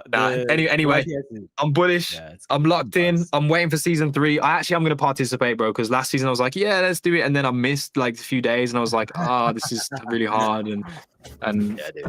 but Gotta this lock in. time I'm locking in. I want to say this though, shout out to a lot of the Canberra community, the people that I met at Zebu London. Eleni's in the chat as well. Shout out to Edsy, shout out to Shaz. Shaz is fucking amazing, by the way. I think that guy is a goat. Like, he's been streaming and I like to see more and more content on your game. So shout out to Shaz. Yeah. And of course, shout out to Logic, bro, always the one that has been bullish on you guys since the jump and has really given us the inside scoop. So W's in the chat. Are we excited for it? I'm gonna guess a date, Ben, and like this will be the end. We're ending the show. We're ending the segment of the show. But if I actually guess this date, can we agree? Can we shake to this? Virtually shake. If I say a date at random this month and it's actually correct, can you just say yes and then I'll just rug the whole thing? What does he have to gain from that? Give it a shot. How do you feel about those chances? If there's no gain, I'm trying to tap into the gambling addict mind potential of Ben because you have to give him something good to. You have to give him something good to win on the other side if you want to entice a gambler. You don't just say. What's that film? Will Smith Focus with that Chinese guy. It's just like, I just want to play, bro. Has anyone seen that film? I just want to play, all right? Like, he just wants to play, right, man? Yeah. So if I guess a random day, are we cool on agreeing on that? I would give you something shiny on the other side, right, Ben? But like, just look at the way the year has gone. Look at my biases and understand I have no fucking liquidity. I have fuck all to give you. All right, sorry. So like, are we still cool on it? Let's shake. Sure. Give it a shot. Fuck me. Guess the 27. No. Don't ruin it. I'm looking at the dates right now. Look. This is where you're going to see, this is the experience that pays in here. Games, like we've said earlier in the chat, Stark, you remember this, you don't normally launch on Mondays. You give yourself a little bit of dev time before that happens. Moku, what the fuck? Anyway, a number is staring me in the face. I'm going to factor in the fact that you are on the ground at YGG Play Summit, which finishes the 22nd. So I'm going to shoot in the fucking dark of Wednesday, the 26th of November. Ooh, no, unfortunately, wait. Okay, it's been fucking amazing. Thank you for coming through. That's the advantage when you have your NFT as a virtual thing. He can just do a poker face. You know, we don't see. We don't see. We can't see it. Yeah. He panicked there. He was like, "Oh shit! How did he guess?" Yeah. It's a Thursday. I'll leave it out. Oh, it might. Steven, you might have been absolutely right, mate. You fucking genius. He proves it again. Ben, it's been fucking amazing, bro. Thank you for coming through to the show. Really appreciate you taking the time out. And man, good luck. Wish you all the best for season 3. I already know it's gonna do well. So let's continue pushing that forwards. Yeah, man. Much love, bro. All right, peace. Look at that. I like that. Founders that know, they just bounce. He's got shit to do. Bruh. How did you get 26? I said 27. I think you ruined it. You ruined it. You said 26. Yes, because and that means you ruined it. That means you ruined it, bro. No, you weren't gonna say 27. I'll say 25th just so that we have 3 different dates and we'll see who was right. Okay, but he's just said that it was a Thursday, retards, okay? I'm talking to the chat as well as stuff. So he said it was a Thursday, and you said you guessed a Wednesday, and I'm the fucking retard. Let's stop, ladies and gentlemen, let's stop. Because I guessed the 26th, and then he said it was a Thursday. It's not a Wednesday, it's a Thursday, he said. And if you look at a calendar right now, there is no other fucking Thursday in that month. So... ladies and gentlemen, if you got the alpha, you got the alpha. Here it was. I'm glad to have served it to you on a fucking beautiful silver plate. But yeah, we've been live for an hour and 45. Lads, how you feeling? You feeling good? Feeling good? You got any juice left in you? I've got places we could go. Yeah, we can talk about Grand Arena that's coming out. That should be coming out next year. Yeah, next year. No, well, Bruce, I think Bruce announced it. He said we'll get 24 hours. Oh! We'll get 24 hours notice. What? Breaking news, breaking news, breaking news, breaking news, breaking news. We are live on the Ronin Radio and it's breaking news. Lads, lock the fuck in. Lads, lock the fuck in. Okay, retweet the stream right the fuck now. Oh, Rick what's Jiho's Harrison tweet?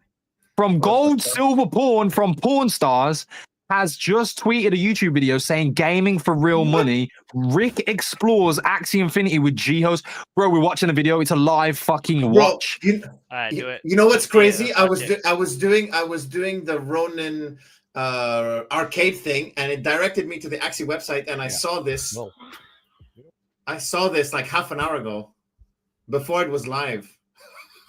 Okay, so this isn't a live watch. We're doing a premiere. We're doing a Ronin Radio premiere. Let's get opinions. Let's get I opinions. can't hear anything. I've muted it, silly boy. Okay. Wait. No. This is breaking. We're on Porn Stars, bro. Rev definitely thinks that it's the O version, but let's lock in. Yeah, Let's watch a little bit of this. It's bitterly disappointed. Yeah, Red, this is on, not porn. Gold and silver stories Letting it out. unfold when the doors close and the lights dim low. Rick and John kick back, friends they get to know.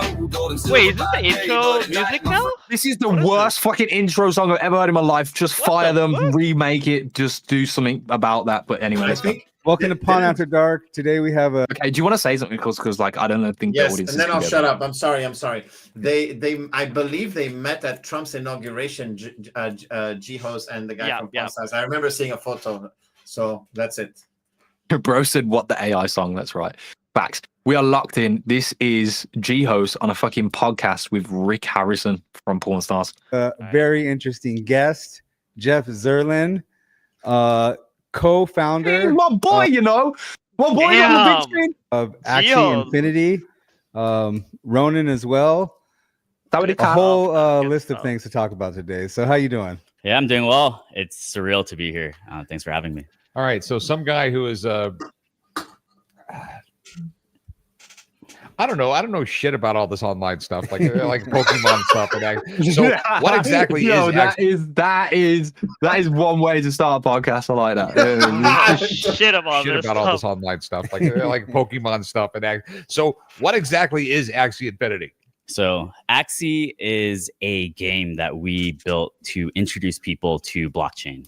It's kind of similar to Pokemon or Tamagotchi, right? So, there are these cute pets. You battle them, you collect them, you can breed them. They have real genes, and you can actually even use them to earn your first cryptocurrencies. So we feel like when you're introducing like a kind of scary new technology, it always makes sense to package it in some relatable way. So, Okay, so it's like all right, so it's like What Pokemon. the fuck? He's exactly right. That's. Remember when we did the show at Zebu London, right? And we were live, and you were like, "Gila, tell me what Axie is," right? I felt like Rick Harrison right here, bro. Like that's how I felt. This shit is not easy. Anyway, let's continue. Let me explain to you just a little bit for what. So basically, there's a whole market. Well, let's call it the play to earn market, right? it's a term that I created. Yeah. So he created. Let's This is back up a starting little off bit. I think you amazingly. got some inspiration from a game called Crypto Kittens or Crypto Kitties. Is that true? That's true. That's And true. so, what was your inspiration behind that before you started your whole venture into Bro, Rick is just like looking like you motherfuckers didn't just answer my question. Like I'm still as lost. He looks like your dad. Yeah, Axie Infinity? Hey, How did that? yeah. I'm gonna need more bourbon. Take a roll Without- I'm gonna need more Yeah, bourbon in yeah, this yeah. cup. He's saying. Well, so I grew up as a gamer and a collector. Those are the things that really defined me as a young kid growing up. The way that I would basically get my father's affection was by like finding a rare beetle or butterfly, right? Because he was really into collecting butterflies. Okay. I'm also half Korean, and all Koreans are like really into video games, right? So the first thing that I ever did on the internet was actually play StarCraft with my cousins across the world. So from an early age, I kind of had this idea that games would be a good way to introduce people to new technologies. And I also had this love of collecting.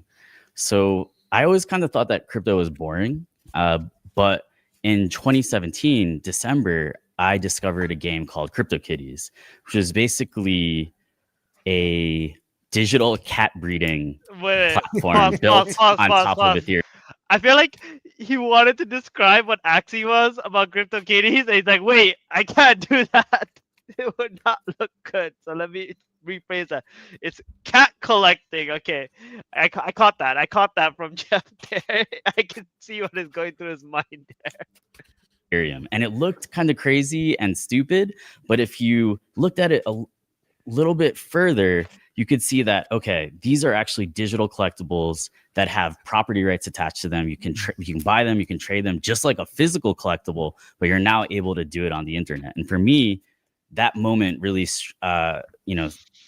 struck this light bulb, and I basically decided to dedicate my life to it. Yeah. Okay, so you grow up with a father who collects. Sounds like he collect insects and fossils and stuff like that. Did you grow up collecting anything, or were you more a video game guy? Well, I was the assistant on my dad's field expeditions, right? So I was always closer to the earth, and I had 20/10 vision, right? So I was pretty adept at like finding rare shark's teeth, beetles, bugs. So yeah, I really shared, the love of insects as well as fossils with my dad, and that was really at the core of my childhood. Okay, so you grew up collecting and playing video games. You went to Yale College? I went to I studied history there, military and economic history. Okay, so we probably got a lot in common. Yeah, you guys are probably both pretty smart. I will give you that, Rick. He's a smart guy. One day, I hope that you can create something as big as Axie Infinity, and I could ride your coattails once again.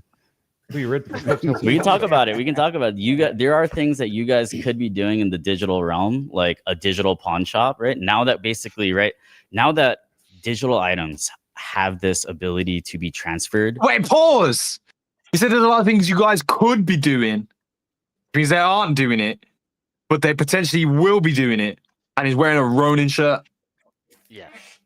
This is actually pretty good. People anywhere in the world, there are like interesting digital businesses that I think you guys could eventually, right, over the coming years, start to look at. Also, in response to this comment, I actually agree.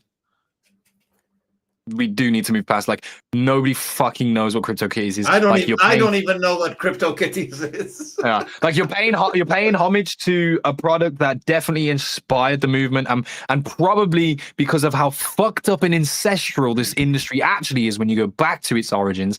Probably it is a friend of a friend of a friend who made it, who also is involved in shit, right? But fuck CryptoKitties. I'm sorry. Bottom line, all right, and it may be easy to talk about, but we've moved past that. In my opinion, we've moved past that. If I mention CryptoKitties to someone, they're gonna vomit on my fucking lap. And carry on.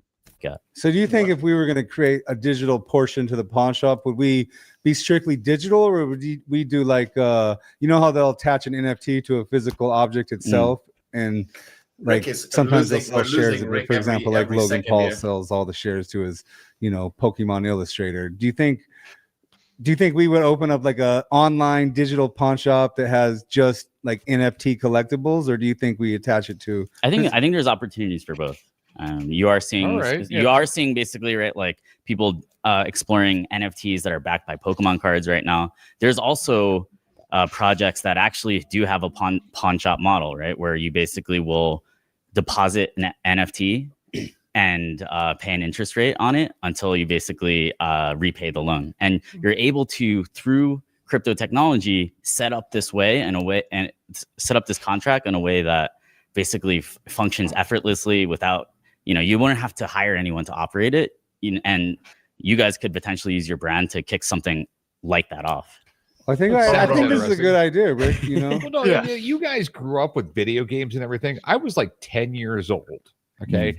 And my buddy down the street, his dad worked for Sega, and he came home and put a Pong machine in his garage for the how weekend. old is Sega? What? There was like 50 I was gonna kids say, bro, this motherfucker being 10 years old was back in the fucking 1800s. Lined up. Bro, what?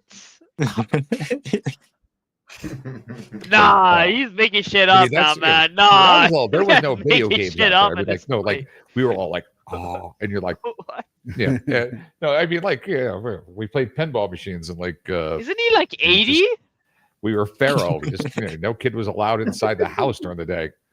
So how do you get this idea? Because there was a huge NFT kind of craze for a while, right?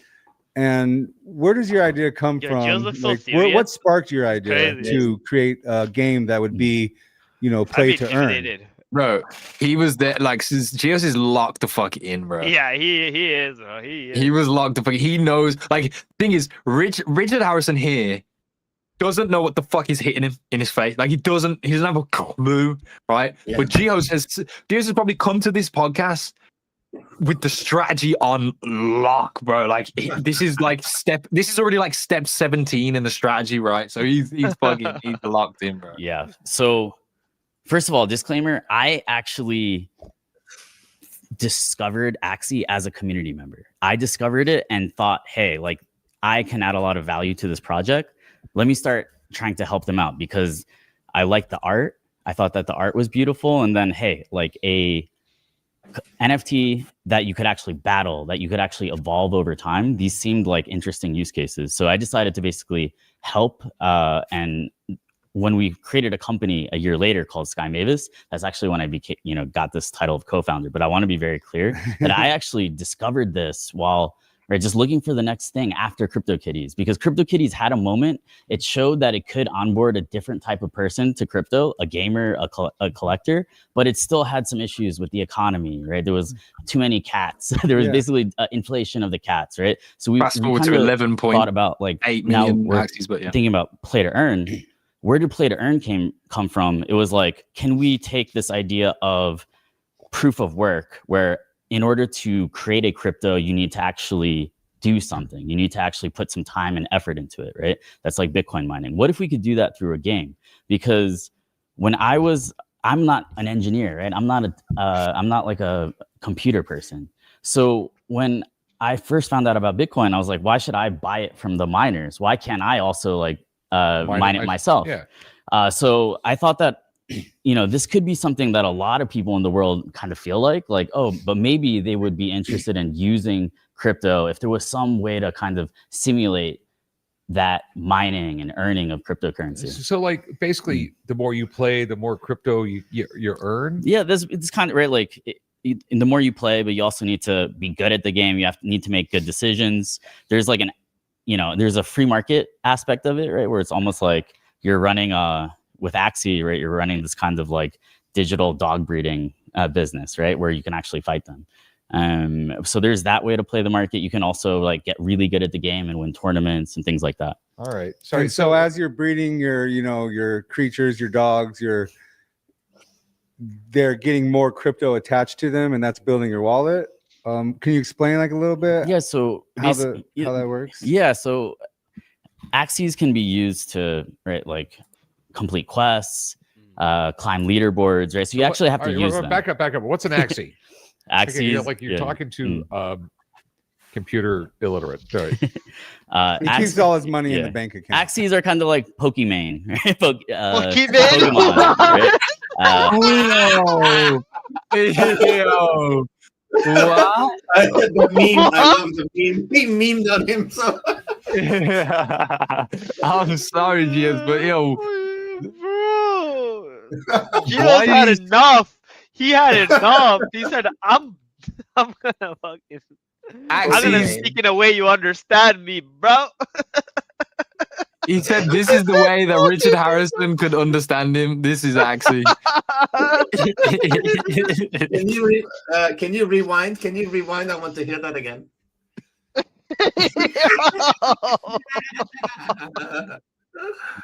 Back up. What's an Axie? Axie You're like talking to computer illiterate. Sorry. Keeps all his money in the bank account. Axies are kind of like Pokemon, right? Pokemon. Pokemon. Right? They're No. digital axolotls. Gio's a genius. Now all the Pokemon Sims are gonna catch this and gonna be like, "Yo, bro, why you leave our princess name out of your mouth?" And then bam, it's gonna go viral. That's a reach. Yeah, And that's they a have reach. a variety of different body parts. So you they're, can battle those are them. axes. All Yeah, right. yeah. All right. Yeah. Because, well, I mean, We should get an Axie, Rick, and we should breed it up. We should both get one. See who can, get a thicker wallet. Because I'm pretty sure I would dominate you. We're definitely down to onboard you guys to Ronin. I think we set you guys up with Ronin wallets, with some Axies, with your like unique domain name identifier. So we got that all. Yeah, Well, he set up gets for you addicted guys. to video games on his phone, Oh, so okay. he might be quite the mighty. well, but I'm just like, I mean, there's been plenty of times I've sat down with my Jake, my youngest son. Like, he wants to play like Call of Duty or whatever, and they just like I pick up the controller in 2 minutes, and 30 seconds later I'm dead, and they laugh at me. I mean, video games are a young man's game. That's style video games, but this is on your phone. So, can you run us through how the game's played and how people are actually able to make money off of it? There are different models, right? But let's use Axie for simplicity, right? So basically, with Axie, you can you need 3 Axies to start playing.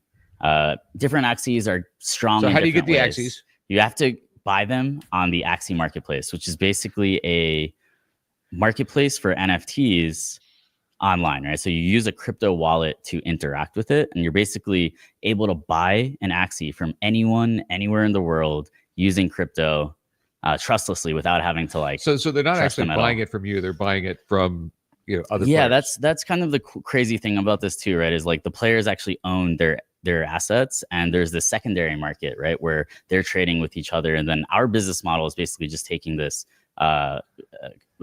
fee, right, from basically all the secondary market transactions. So when I sign up for Axie, I'm assigned like one Axie, and then I build it up and try to get more and build those ones up as well. Yeah, I mean, there are ways to get started, just to try the game out for They've really free. But missed then it, if you actually right. want to go down the path of earning some crypto, you'll have to buy your own NFT Axies or get gifted them from someone like me. And then you could basically use them in the game, complete different tasks, climb leaderboards, and then you basically will Do these earn things tokens. breed? You can breed them, yeah. So you can basically so you just get two. You get 2 Axies. They get freaky. You you pay gotta put you get 2 Axies, you pay a breeding fee, and then a baby Axie is created. And there are certain specialist breeders who are like, oh, I think this combination of body parts will be really strong in battle. Therefore, I'm gonna kind of merge these 2 Axies together. Well, I think I have a genius plan to kick off my Axie career. I'm going to use Rick to help me make a post, and maybe some people will donate me some really fire Axies. No, we'll definitely do it. We'll make your address known, so, and I'm sure the community is going to be hyped to onboard you guys. Perfect. I'll try it. I'll try it. I'll give it that. Yeah. Well, I'm one not thing really- about Rick is he has an addictive personality. If he starts playing it, there's a chance he won't really stop. I'll have to come on, Rick, we got to work. Yo, I this might rule the fucking Axie universe. we got like 30 minutes left of this interview still. Apparently, there's also a Pawn Star, not just a podcast. Apparently, like on an episode of Pawn Stars, they were there. Yeah, But it's not gonna be posted yet. Apparently, so that's gonna be sick. Oh wait. Yeah, there's nothing on a TLs and nothing, but this is a good thing though, right? Like we don't have to watch the whole interview. Like you guys can watch it in your spare time. I want to watch it. We're having a watch party, you ass. Finish it. I'm going for a piss. Go for a piss. We're watching it.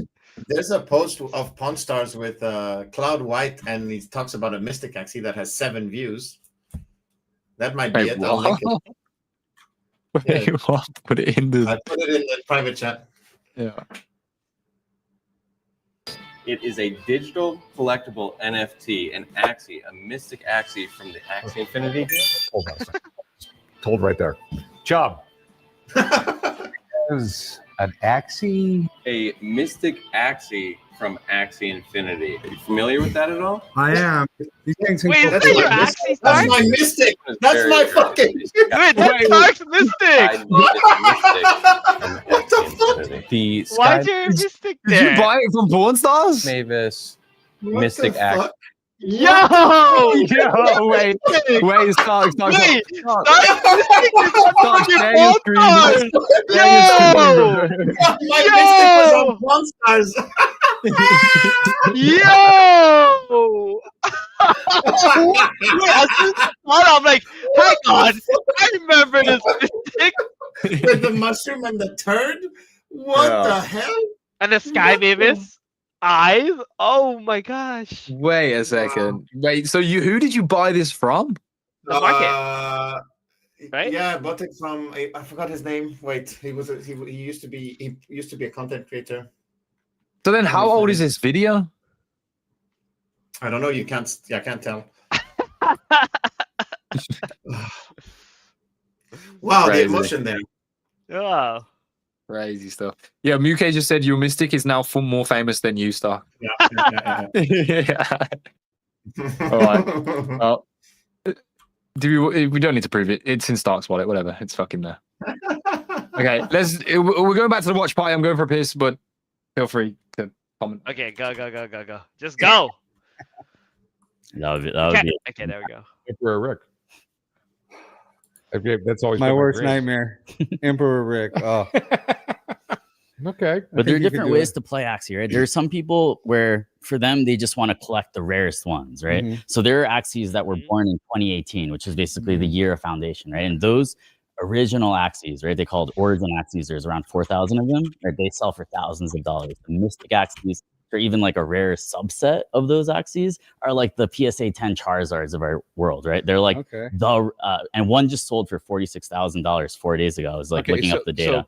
And do those trade on the Axie network, or do they trade off market as well? Yeah, Like, so we created. So while we were building Shout out Axie, to we had Ronin. all these problems because nobody had ever built a crypto game before, Mhm. right? It sounds kind of crazy, right? So nobody had ever done this before.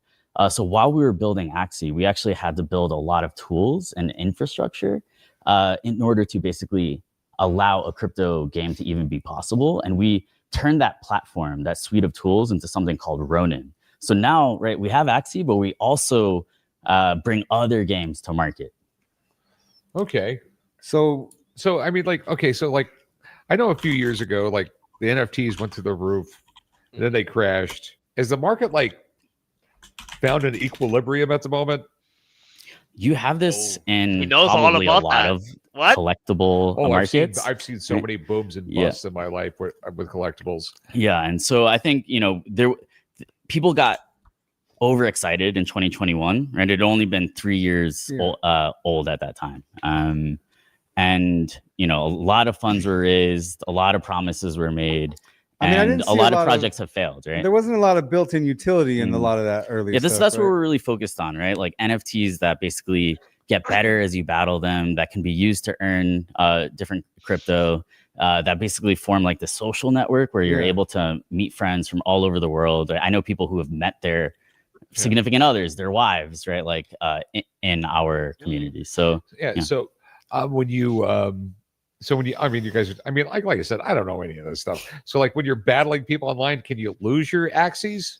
Not yet, but that's actually like an idea that we're thinking about potentially in the future, right? Like it's sort of like racing for pink slips. Yeah. There's that element of like, right, this is real stakes, and basically the ability to use crypto allows all of that stuff to be done in a pretty safe and trustless way. Where do you see, Axie Infinity going in the next 5 years? I mean, do you think it's at its height right now? Do you see, more things being added into the game? Do you see more people onboarding?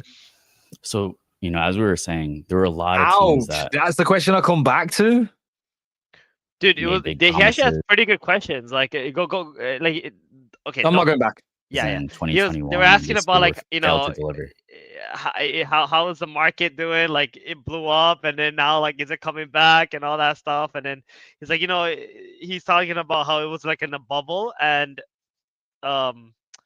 they were saying like, they know all about bubbles, right? Because they're in the collectible business. Of course, Yeah. like it all does the same thing. It's not like unique to crypto or something like that. But yeah, go on. Oh, okay, cool. With Axie and the games on Ronin, the activity right now is actually significantly higher than it was in 2021. Even though, right, like the market for some of that coins and stuff like that isn't as good. In terms of like actual real user adoption, there are more people using our products now than there were in 2021. Axie has around 280,000 monthly active users in places like Southeast Asia, Philippines, Latam. Of course, also like we have Americans, Europeans that are playing. Okay. And so over the next 5 years, we're actually building an MMO right now because we feel okay. Well, hold on. Like one of those terms. Like, what's an MMO? an MMO is like kind of like World of Warcraft. It's a massive multiplayer online game where you basically have people all play that are able to all play together. They'll form guilds or armies, right? They'll battle each other. It's like very, very social. Okay. So do you kind of envision, I guess, for a better lack of a word, a metaverse, I guess? People living inside of the Axie Infinity metaverse? So there was, right, like a All the bad moment in keywords. 2021 where this idea of the metaverse started to become more popular. And I think a lot of that was driven by some of the stuff that we were showing, right? People were buying the rare Axies for hundreds of thousands of dollars because people were wanting to flex, right, in the digital realm. People were also in COVID in places like Southeast Asia. They were actually able to earn like more than minimum wage by playing the game, right? And so I think we are definitely seeing over time our digital lives, our digital experiences becoming more important relative to the physical. But it's still, I think, like early to use the term metaverse. Okay, all right. So how many employees you got? We have around 240 right now. Okay, all right. Yeah, that's a real business. And are you using AI for anything? AI has been used in games for a really long time. Sorry, just give me a moment for us to laugh about that there, because Rick, okay. Okay, That that means I haven't been sitting here for 30 minutes talking about a scam. It's a real business. He's on board now. No, I think he said that because he was more so like impressed. You know what I mean? Like as in like he probably wasn't expecting that. Yeah, right? yeah. I think like you can have 10, 20 people and it's a real business. It's like not so like it's a real business as opposed to like a startup, a budgeting idea. It's no, like yeah, a real... he's probably thinking like, whoa, that's a real business. Like they don't have fucking 200 employees. You know what I mean? And they're like really big. So, well, yeah, the post that just came from Ronin is actually the cloud white one. So what the hell? What the hell? I'm listing it for 10 ETH right now. Literally, you can say, "Yo, this is the porn star." This is the first. It's the first Axie to ever appear on Pawn Stars. Oh, on TV. How does that fucking sound? First Axie to ever appear on TV or on Pawn Stars. How fucking nuts is that? Taking offers on it. Taking offers on it. Yeah, taking offers. Pawn Stars. Wait, let's pause the interview for a minute and let's watch the clip fall through. All right.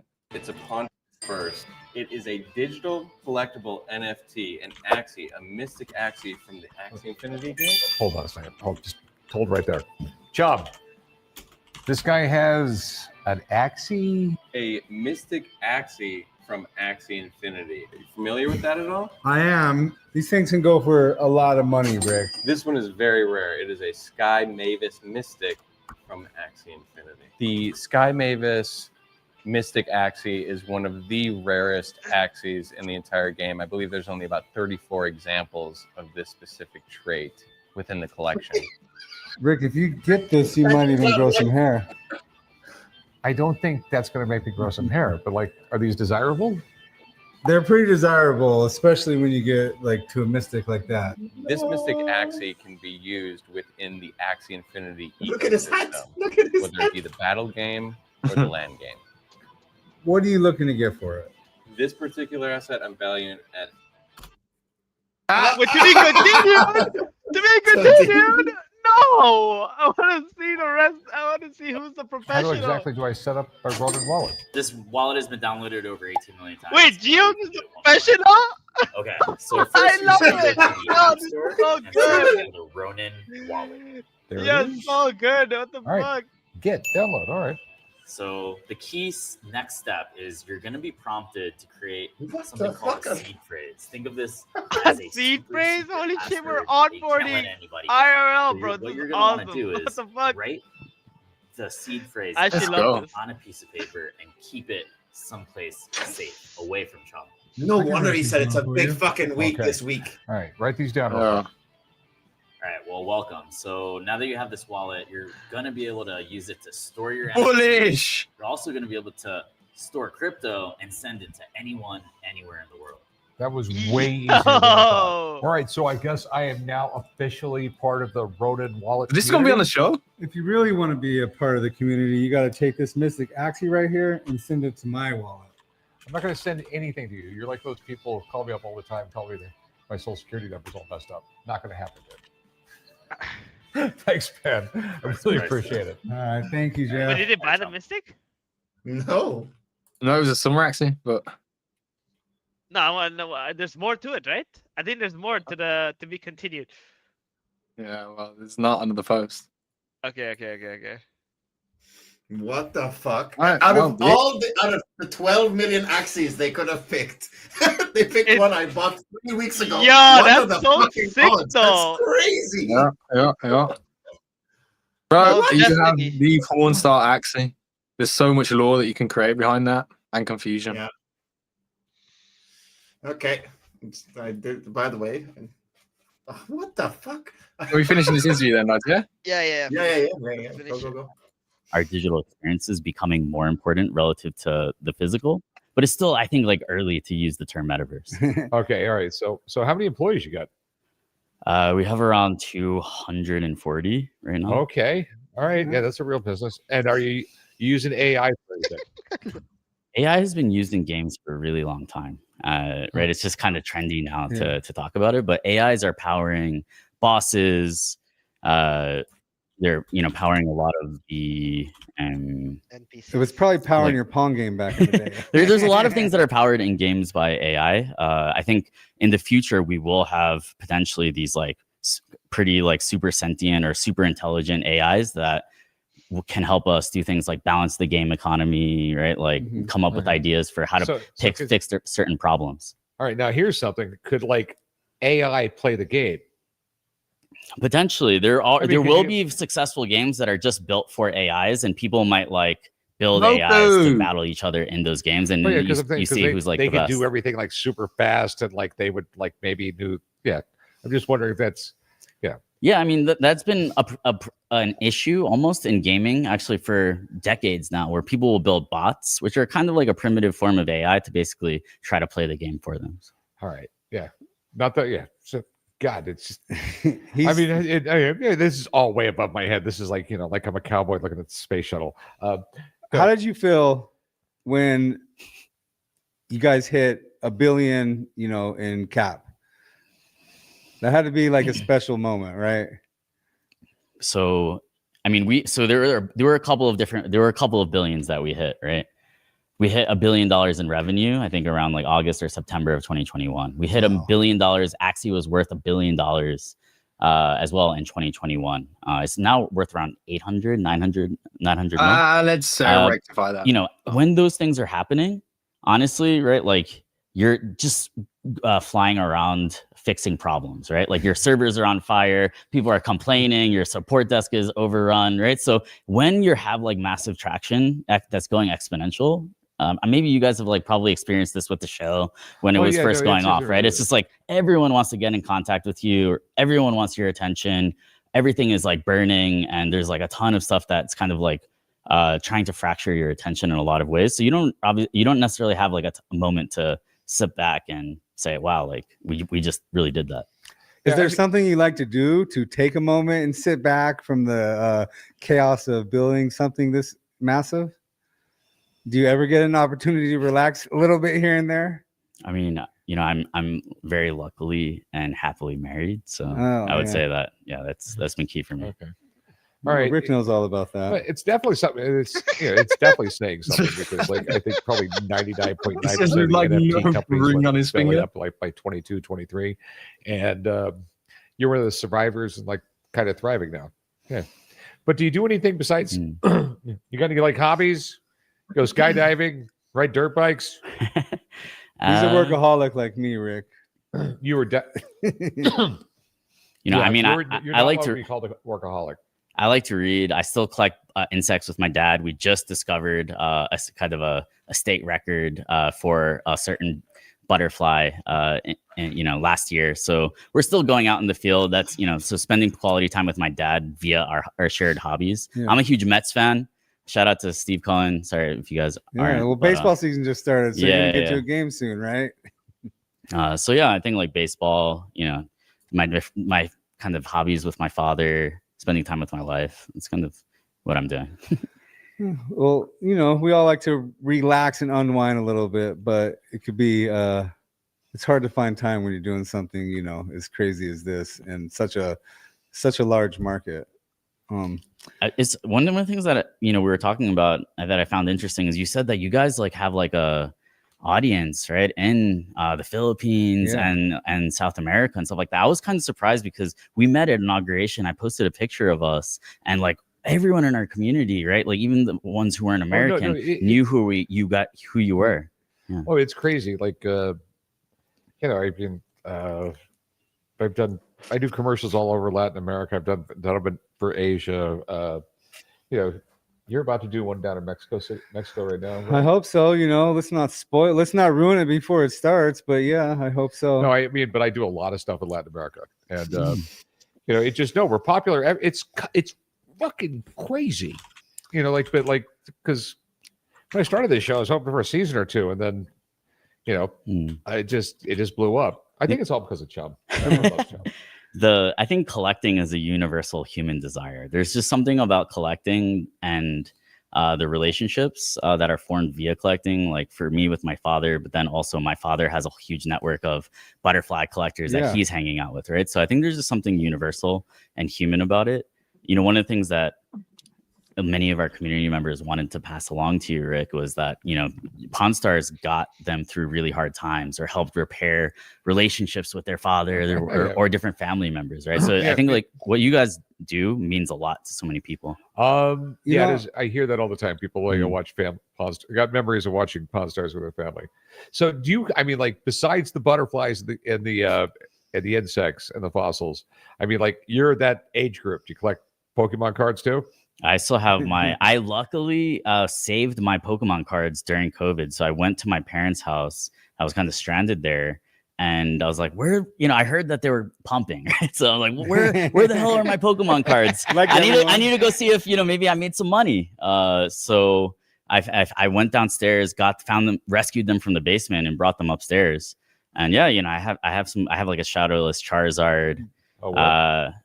It's a different language, Rick. Relax. So I had some good cards, yeah. And you know, as a kid, I used to sell shark's teeth. I used to sell drawings that I would do, and then I would like convert that into Pokemon cards. Okay. And it turned out, you know, it was 1998, 1999. I was buying first editions, shadowless. So diamond hands, you held on to them. So I want to go back to the Philippines a little bit. You know, we are massive, and you had mentioned, you know, that we had helped people through some hard times. You got a lot of that, you know, through your community. But I imagine as well, especially in places like the Philippines where people are earning money playing your game, I'm sure you're getting people through a lot of, you know, hard times as well. Do you hear any success stories, or do you have one that stands out about someone that maybe changed their life through playing your game? Yeah, definitely. I mean, during COVID, especially, right, there were a lot of families that, you know, Axie for them was basically a vital lifeline. You had also people who, rather than just only seeing, you know, relying on it for subsistence, you also saw some people buy homes and stuff like that. So there were a lot of that type of article. I do, right, like it's you want to walk this fine line, right? Because of course there are opportunities in crypto, and that's one of the main reasons that people are interested in it. But we also have to stress, right, that there are other non-financial benefits that our products bring, right?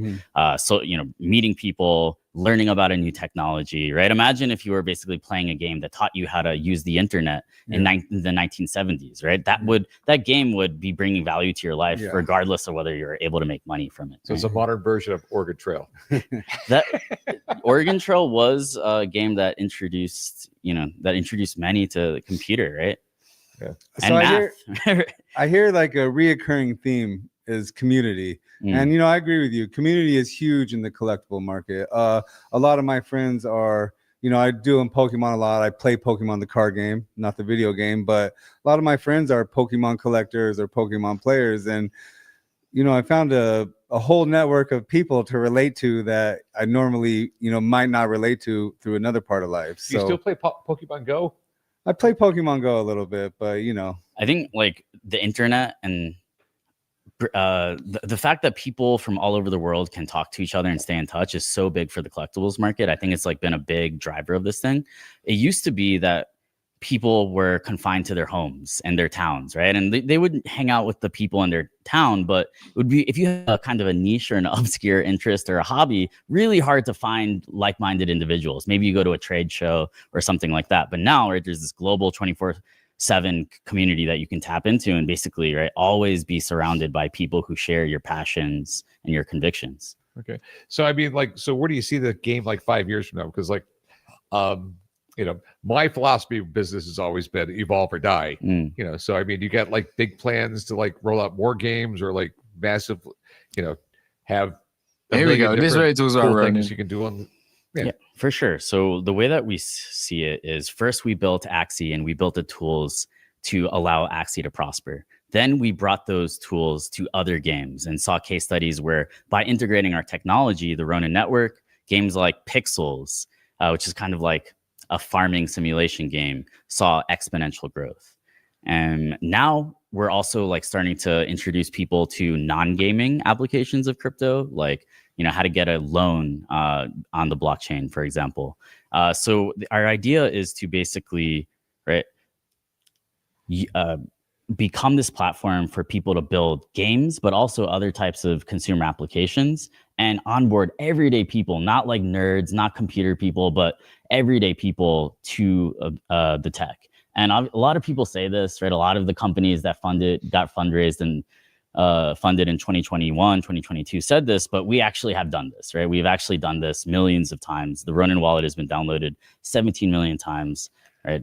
We're massive in places like the Philippines and in certain countries in South America. So now it's just about getting it to that next level.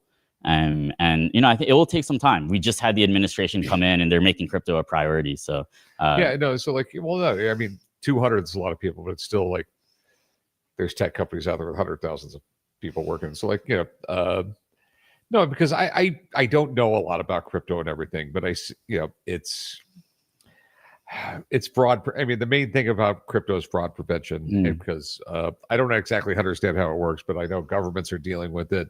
Every large company is dealing with it. And yeah, you're sort of like on the frontier of it. We're solving problems that have never been solved before, but you know, that for me, that was the type of work that I wanted to do. So did you see yourself as someone who was going to create a massive company always, or did this just kind of fall into you when you found the, you know, Axie community? When I discovered NFTs, I had just read Peter Thiel's book, 0 to 1. It was like pretty popular at that time, specifically like 2015, 2016, 2017. And to me, it seemed like NFTs were a potentially huge market that could basically bring property rights to the internet. But it was still very niche and didn't look like a serious thing.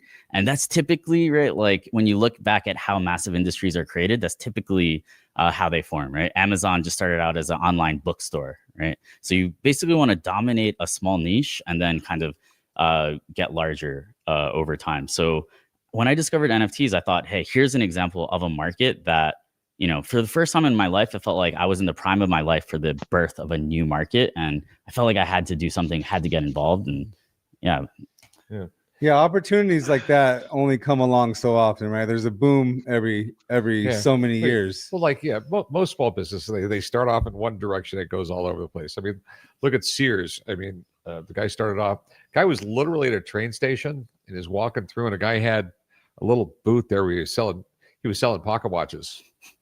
And Sears started talking about, yeah, I think I'm just going to go out. I'm just selling off everything. I just want to go somewhere else. He goes, how much you want for your booth and your watches? $50. He never got on the train. Started selling watches, then a little bit more. And then it was like the biggest retailer in the United States. And then then they got too big and just they went, like happens with a lot of big businesses. They don't know what the hell they get out of touch with the public. So, so you have Axie Infinity, you have this platform that other people can use and things like that. Anything else beyond that you're doing? I think that's really enough for me. So yeah, those are my the two big focuses, right? It's like we have Axie, which is like the foundational flagship IP, right? It's kind of like the Mario of Nintendo, right? Okay. And then we also have like the platform that basically allows us to power different games, right? There are 500,000 people every month or every day that use the Ronin network, 1.5 million every month, right? So we have actually like everyone is kind of LARPing or like pretending that they're trying to onboard people to crypto and, that they want to build something significant and real. But yeah, we've actually done it and we have the numbers to back it up. Apparently we have a party driving by with loud music. Yeah, okay. All right. So is there an app or something you download? Yeah. So check out the Ronin wallet. You can get it on the App Store, Google Play Store. It's a mobile wallet. Basically allows you to store crypto, gaming NFTs, and transact on the blockchain. We got you guys hooked up with your very own Ronin wallets, and yeah, we'll definitely like show you how to use them. So can I take like this Ronin wallet, Rick's credit card, and add some more like NFTs to it? So yeah, we do have the ability to use credit cards to buy crypto on your Ronin wallet. You can also obviously buy it on an exchange like Coinbase and send it to your Ronin wallet. So yeah. So the Ronin wallet is also a standalone wallet. You can carry any crypto in as long as you can pair it with your Axie Infinity as well. Yeah, you can hold, right? Like you can hold Bitcoin, you can hold Ether, a lot of the big cryptos on your Ronin wallet. It is primarily an EVM specific wallet. So it's kind of technical. Hold on. For the people listening, that was an EDM. What's an EDM? It's basically an Ethereum. It's kind of like an Ethereum compatible wallet. I've tried to dabble in crypto a little bit. It seems I'm very intrigued by it, and I see like a very bright future in it. But someone like me who kind of gets lost in it, I don't really fully understand it. Any pointers you can give someone like me to just kind of safely like dabble a little bit and kind of learn about the technology? So I would, a lot of people, they come in and they're just trying to buy a lot and speculate. What I would try to do is actually use some of the applications, right? Try to take a loan out on chain, deposit some stable coins and earn some interest, play a game like Axie, play a game like Pixels. So actually use the applications, and from there, make your decisions after that, right? Like a lot of the stuff that is scammy or whatever, they basically will make these big claims, but they won't actually have a concrete, tangible product for you to play around with and be impressed by. Yeah, because there's, I've tried a few times and I feel like I always get left behind by the dump. I'm here to rescue. I'm here to rescue you, man. So from here on out, like, anything related to crypto. Yeah, with your advice and Rick's backing, I think I can make this work. Yeah. Well, you're making sense because my daughter tried to explain it to me. This is my youngest daughter who buys and sells some crypto stuff. And like, and obviously I was asking too many questions, and like she goes, "Dad, never mind. You're never gonna, you're never gonna get it. I think you just give me the credit card. No, I'm cool, dude. I'll open up the wallet, and if I win, we win. If I lose, you don't have to think about it." No. Anyway, so happy to be a resource for you guys. I mean, you guys learning more about the space and potentially, right, like kind of amplifying, highlighting the teams that are actually legit, that are actually building value, that are actually going about things in the right way. That could right, basically do a lot to bridge audiences, and that's one of the reasons that I wanted to come here today. Yeah, well, I'm happy to have you today, and this is fascinating to me. I mean, I definitely want to look into it more. Like you're the first guy who's made any sense with it, because like I keep stopping and asking you questions because. I mean, literally, like I'll try and listen to a podcast or something, and then like it's every third term I don't understand that they're saying, and I just get lost in it because I'm an old guy and like an old like old guy, book oriented, everything like that. And they start, all of a sudden it's like all these different things they start talking about. I just get lost because I don't know what they're talking about.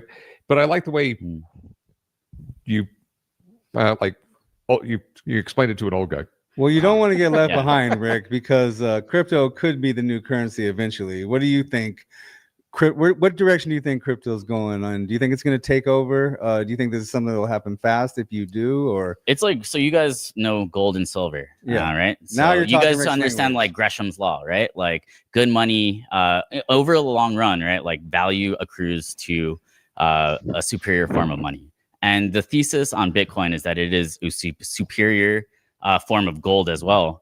And also like very much superior to holding fiat currencies. Why? Because it's programmatic. It cannot be debased by governments. It's basically money that government cannot fuck with, and it's supremely portable. Oh, we The said problem fuck with on the gold is that podcast. you Let's can't, go. bring it on, right? You can't like bring it on airplanes, right? It's Yeah. like super hard to actually move around, right? I love gold. I've been a gold bug. I campaigned for Ron Paul in 2008. Me too. And I own gold, but I do believe that Bitcoin is a superior form of gold and superior form of currency, and then that has like trickle down effects, for the rest of the crypto market. Yeah, well, I'm a big gold guy and silver guy, and like even Bitcoin to a degree. I mean, I've changed my mind on Bitcoin because I just like I truly believe we've reached a precipice with like currencies around the world that it's a race to the bottom. I mean, every government is printing so much money because, you take China, who's printing money left and right because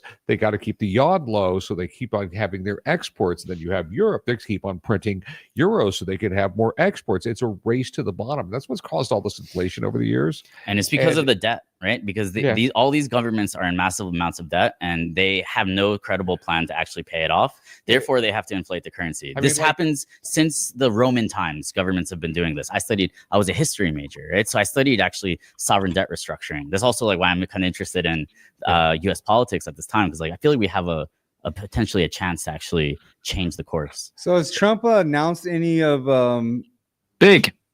any of the plan that he has for crypto, or did he just kind of broadly announce that he's going to take it more broad serious? right now? The treasury. I mean, it's going to be the Treasury Department that does something with it, but it's like the gold in Fort Knox. I mean, it's we're not spending it or anything, but it's like a strategic reserve there, just so. So if President Trump is watching, this is what I propose. I believe that we need to really prioritize setting up like some sort of a national oil mining force or expedition, right? Because the oil and gas companies are moving too slowly, right? They're making all these excuses for why they won't expand production. So I believe that President Trump needs to basically, just like we created the Space Force, we need to create the oil force to go out there, drill, and sell that oil on the market, thereby basically decreasing the price of oil, making stuff cheaper for Americans, and we can use that to basically kickstart the sovereign wealth fund. So yeah, I mean, we like there's so many other countries that have it. Gio's literally bowed after saying that, bro. Like, take a bow, my son. Needs to basically, just like we created the Space Force, we need to create the oil force to go out there, drill, and sell that oil on the market, thereby basically decreasing the price of oil, making stuff cheaper for Americans, and we can use that to basically kickstart the sovereign wealth fund. So yeah, I mean, we like there's so many other countries that have a sovereign wealth fund, and we really don't have one. It's crazy, right? I mean, Alaska has a state wealth fund. Why? Because it has a ton of oil, but we as a country have tons of untapped oil deposits. Yeah. So a sovereign wealth fund is basically like you take like Saudi Arabia. They got hundreds and hundreds of billions of dollars that the government invests, and then their profits off that goes back to the government, so the people pay less taxes.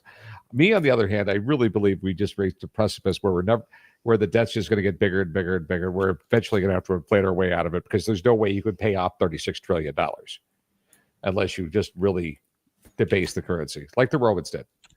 The Romans, literally, their silver coins. You take their silver coins from like when Julius Caesar was around. You go 200 years later, like 95% of the silver had been removed from the coins. And what did it do? Caused massive inflation. Well, you can't remove the encryption from the Bitcoin, right? Well, no, I believe Caesar was trying to solve something related to the Roman debt, and his solution would have basically hurt the senators, and I believe that's actually why he was killed. Kind of remember learning about this. I'll have to look into there's that. a lot of there's a lot of theories on why Caesar was killed, but I just I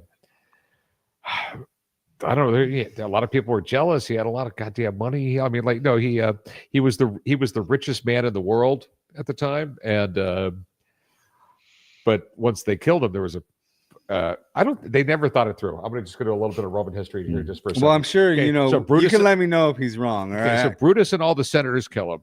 Okay, and I think one of the reasons they killed him, they were after their money. But then, once they killed him, they realized that if they considered him a tyrant, every law he made would no longer be in effect, and that would screw up so much of the economy because he made so many people senators and gave out so much money and everything else like that. That they're like, it's kind of screwed up here. So that's they didn't think it through when they killed him. Okay, but yeah, like I said, he was, and then after he died, everyone even loved him more because he gave away so much money in his will. Well, you said you studied history. Do you have a favorite period in history?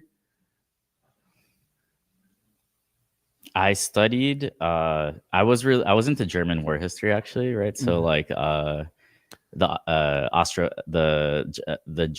basically when the Germans and the French fought each other in the 1880s, 1870s with Bismarck. That's fascinating time period, right? Because you basically have Germany's steel production starting to you can basically see Germany's steel production starts to ascend, and basically once it like crosses Great Britain's, boom, you have World War I, right? So I always tried to look at like geopolitics through kind of like and war, right, through like an economic lens, right? So that's the type of stuff that I'm interested in. Also like the creation of quote unquote modern central banking with like the Bank of England and what the Dutch were doing. So Well, I think it's been fun talking to you. Is there anything we didn't hit? Anything you want to drive home or mention?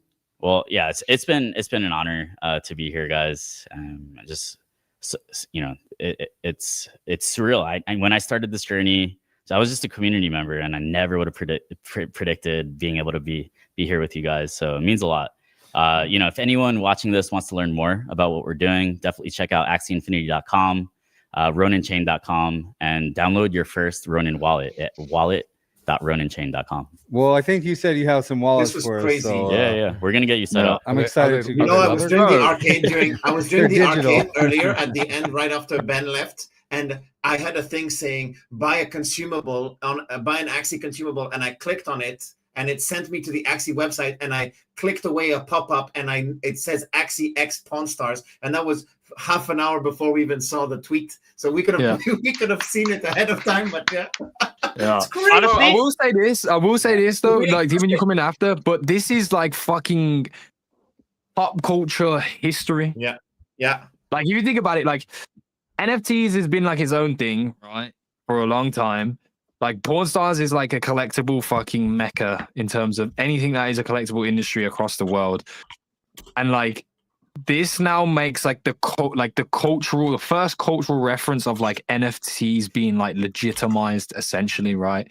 And being seen in a mainstream light. Like I know that like from our perspective of like informed and aware people who have been in this industry and in this space for a while, some of it can be a little bit like look, this doesn't fucking matter, or you can cringe at some things, but like on the outside looking in, this is like fucking massive. This literally could be so many people's first time exposure to any of the shit that we are full, all in on. So I do think it is way bigger than we can probably even perceive in this moment right now, but historically massive. Yeah, T-Man, you was gonna cook, so I'm gonna get. The gas went out. Okay. Yeah, the gas went out. No, I was gonna say that was awesome. Like, I know some of you are like, "Oh, it's cringe. I can't watch." But like for me, I thought it was nice. Like I thought it was something different, something other people are not doing. People have been saying about, "Oh, we need our founder on like these podcasts." Fuck those bullshit podcasts. No one gives a fuck about those podcasts. This is actually pretty fun. Like this is like a real world, like people who've been building stuff for freaking years and years that watch like these things, like all the muggles, as Geos will call them, right? Like all those crypto podcasts, they don't do shit. Like this, on the other hand, is something different. Yeah. Yeah. Gio's like went the distance And if you get with this one. and if you get Rick Harrison saying you've explained crypto to me better than anyone ever else has, everybody else usually just confuses me. That's just the thing about the audience that he has there of people who if yeah, it is a cook. And you knew this was kind of coming because I don't think it was scripted either. Like how Rick Harrison was like completely almost he was like, I don't know by what how he talking didn't about. understand anything at the start, and at the end they're like geeking out over the theories of how Caesar was killed and on gold and on deflation. So it's like it's because ultimately that's why we're doing this whole gaming and crypto thing. It's an onboarding tool for crypto, for the whole. So if it did feel human, nuts. right? Ellen, you said it in the chat. Like, even these podcasts, a lot of them are like, they're fucking scripted, bro. Like, I think we're probably one of the only mediums in the actual crypto space that, like, before we bring a founder on, we don't literally go through like a fucking NDA and brief the shit out of them so they know exactly what we're going to ask, exactly what they're going to say, and the flow of the whole conversation. Like, obviously I can be out of line by presuming that about everybody else, but like, genuinely, a lot of these crypto setups is like, we already know what you're here for. We already know the incentive alignment here. You've paid us to do it. So that's how the media is going to be delivered to the audience, right? And like, this definitely was, like you said, Rick Harrison had no fucking clue what he was talking about at the beginning. So, but also it just legitimizes it, right? Like, it legitimizes the fact that, like, if we're on the same show where viral moments have happened with like people bringing in Pokemon cards, and now like the world understands like the collectability of Pokemon and so on and so forth, like that culture reference for collectors being like, okay, if you wanted to start collecting NFTs, like this is a legitimate one that you could look at, and it like starts that road. So W's man, this is cool. The only confusion I have is why like Cloud White is featured in the fucking clip, because hey, no complaints from me about what was featured in that short. Holy shit. Yeah. I mean, they probably gonna I get like got the legendary Axie now, man. Holy shit! I was in a call with Theben when I was looking at the Mystic Floors. I think it was after one of our shows when we saw. Yeah, we looked at it on the show, and then you bought it the day after. It was the second Axie off the floor, and I was looking at the floor one, and then Theben is like, "Wait, have a look at that Sky Mavis eyes. It's only a little bit more expensive." And when I saw that it was the same seller, so Snoopy Axie, who used to be stream a lot of Axie Origins, then he pivoted to Homeland, and I everyone's gonna think I knew this was coming out, and I knew the Axie was on it, but I swear I didn't. Holy shit. What a day, bro. What a day. No, listen, I'm going to cut it here, bro, because we got to go cook. We're going to go into the radio Discord now. If you want to come join us, obviously, I've said it before. It's there. The link is in our bio on Ronin Radio on X. Shout out to everyone that pulled up, bro. Appreciate you every single time. Ben Z was dope. And we're going to be back locked in on Thursday. I'm cooking right now. I'm trying to make sure, because the TCAF tweet is enticing. If we can get Cam, Punya, and TCAF on a show Thursday to talk about that specifically. Maybe we will. Maybe it's next week, because that's when the cook happens. But we'll be looking into it. If you have any suggestions, let us fucking know. We act as soon as we see, and especially if you're in that Ronin Discord, it can be almost instantaneous for the action. So shout out to all the community members. We actually, the last thing we have to do today before I actually forget, one is to shout out Kitty World for always being the goats and sponsoring this show. Without them, honestly, like, we need people like Kitty supporting us and backing our case. So shout out to Kitty. And if you don't have a Kitty companion or a Kitty tamer, you're fucking losing, because by the way, the Kitty tamer missions just went back live.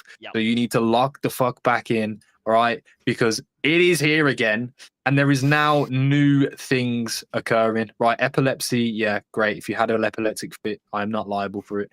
But if you go back into the missions now, it's a new age. But of course, the kitties are here. So how do they plug into that? Well, find out. Go to the Kitty World Discord and ask for all of your needs. They will be met. There's a great community over there. But shout out to Kitty, of course, sponsoring the show and keeping us going, man.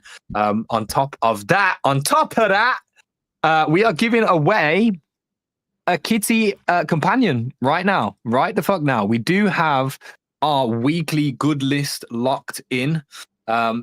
we haven't made a tweet about it just yet, but I have the list behind the scenes BTS right here, and I'm gonna load them into a raffle. We're gonna spin them out, and then we will call it a show, ladies and gentlemen. But all these people, you guys are goats. Everyone else, do better, work harder, engage more. Like, I don't know what else I can say to you, but if you want to be in this lineup and potentially winning some NFTs, it could be you.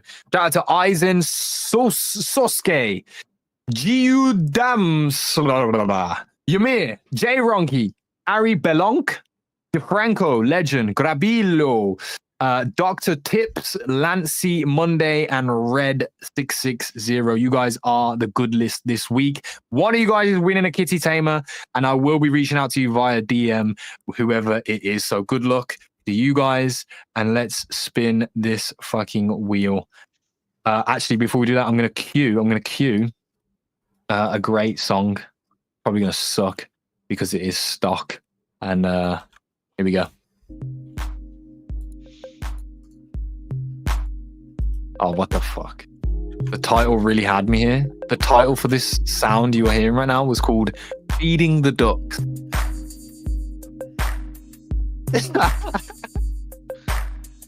What did you expect from a song called Feeding the Ducks, by the way? maybe a few more quacks. Quack, quack. Maybe a few more quacks. All right, let's go rock. Fuck it. Time! Who's winning? The good list. Your winner this week for a kitty companion is Lancy Monday on a Tuesday on the Ronin Radio. Congratulations, my friend. You win yourself a kitty companion. Thank you for supporting the Ronin Radio. Shout out to Kitty for sponsoring our show. And we'll be back on Thursday with another banger and hopefully some more news and happenings in the Ronin Network. Shout out to Rick Harrison. Shout out to Chum. And shout out to G-Host. Let's fucking get it. I hope you have a lovely day. And bro, bring me Grand Arena right the fuck now before I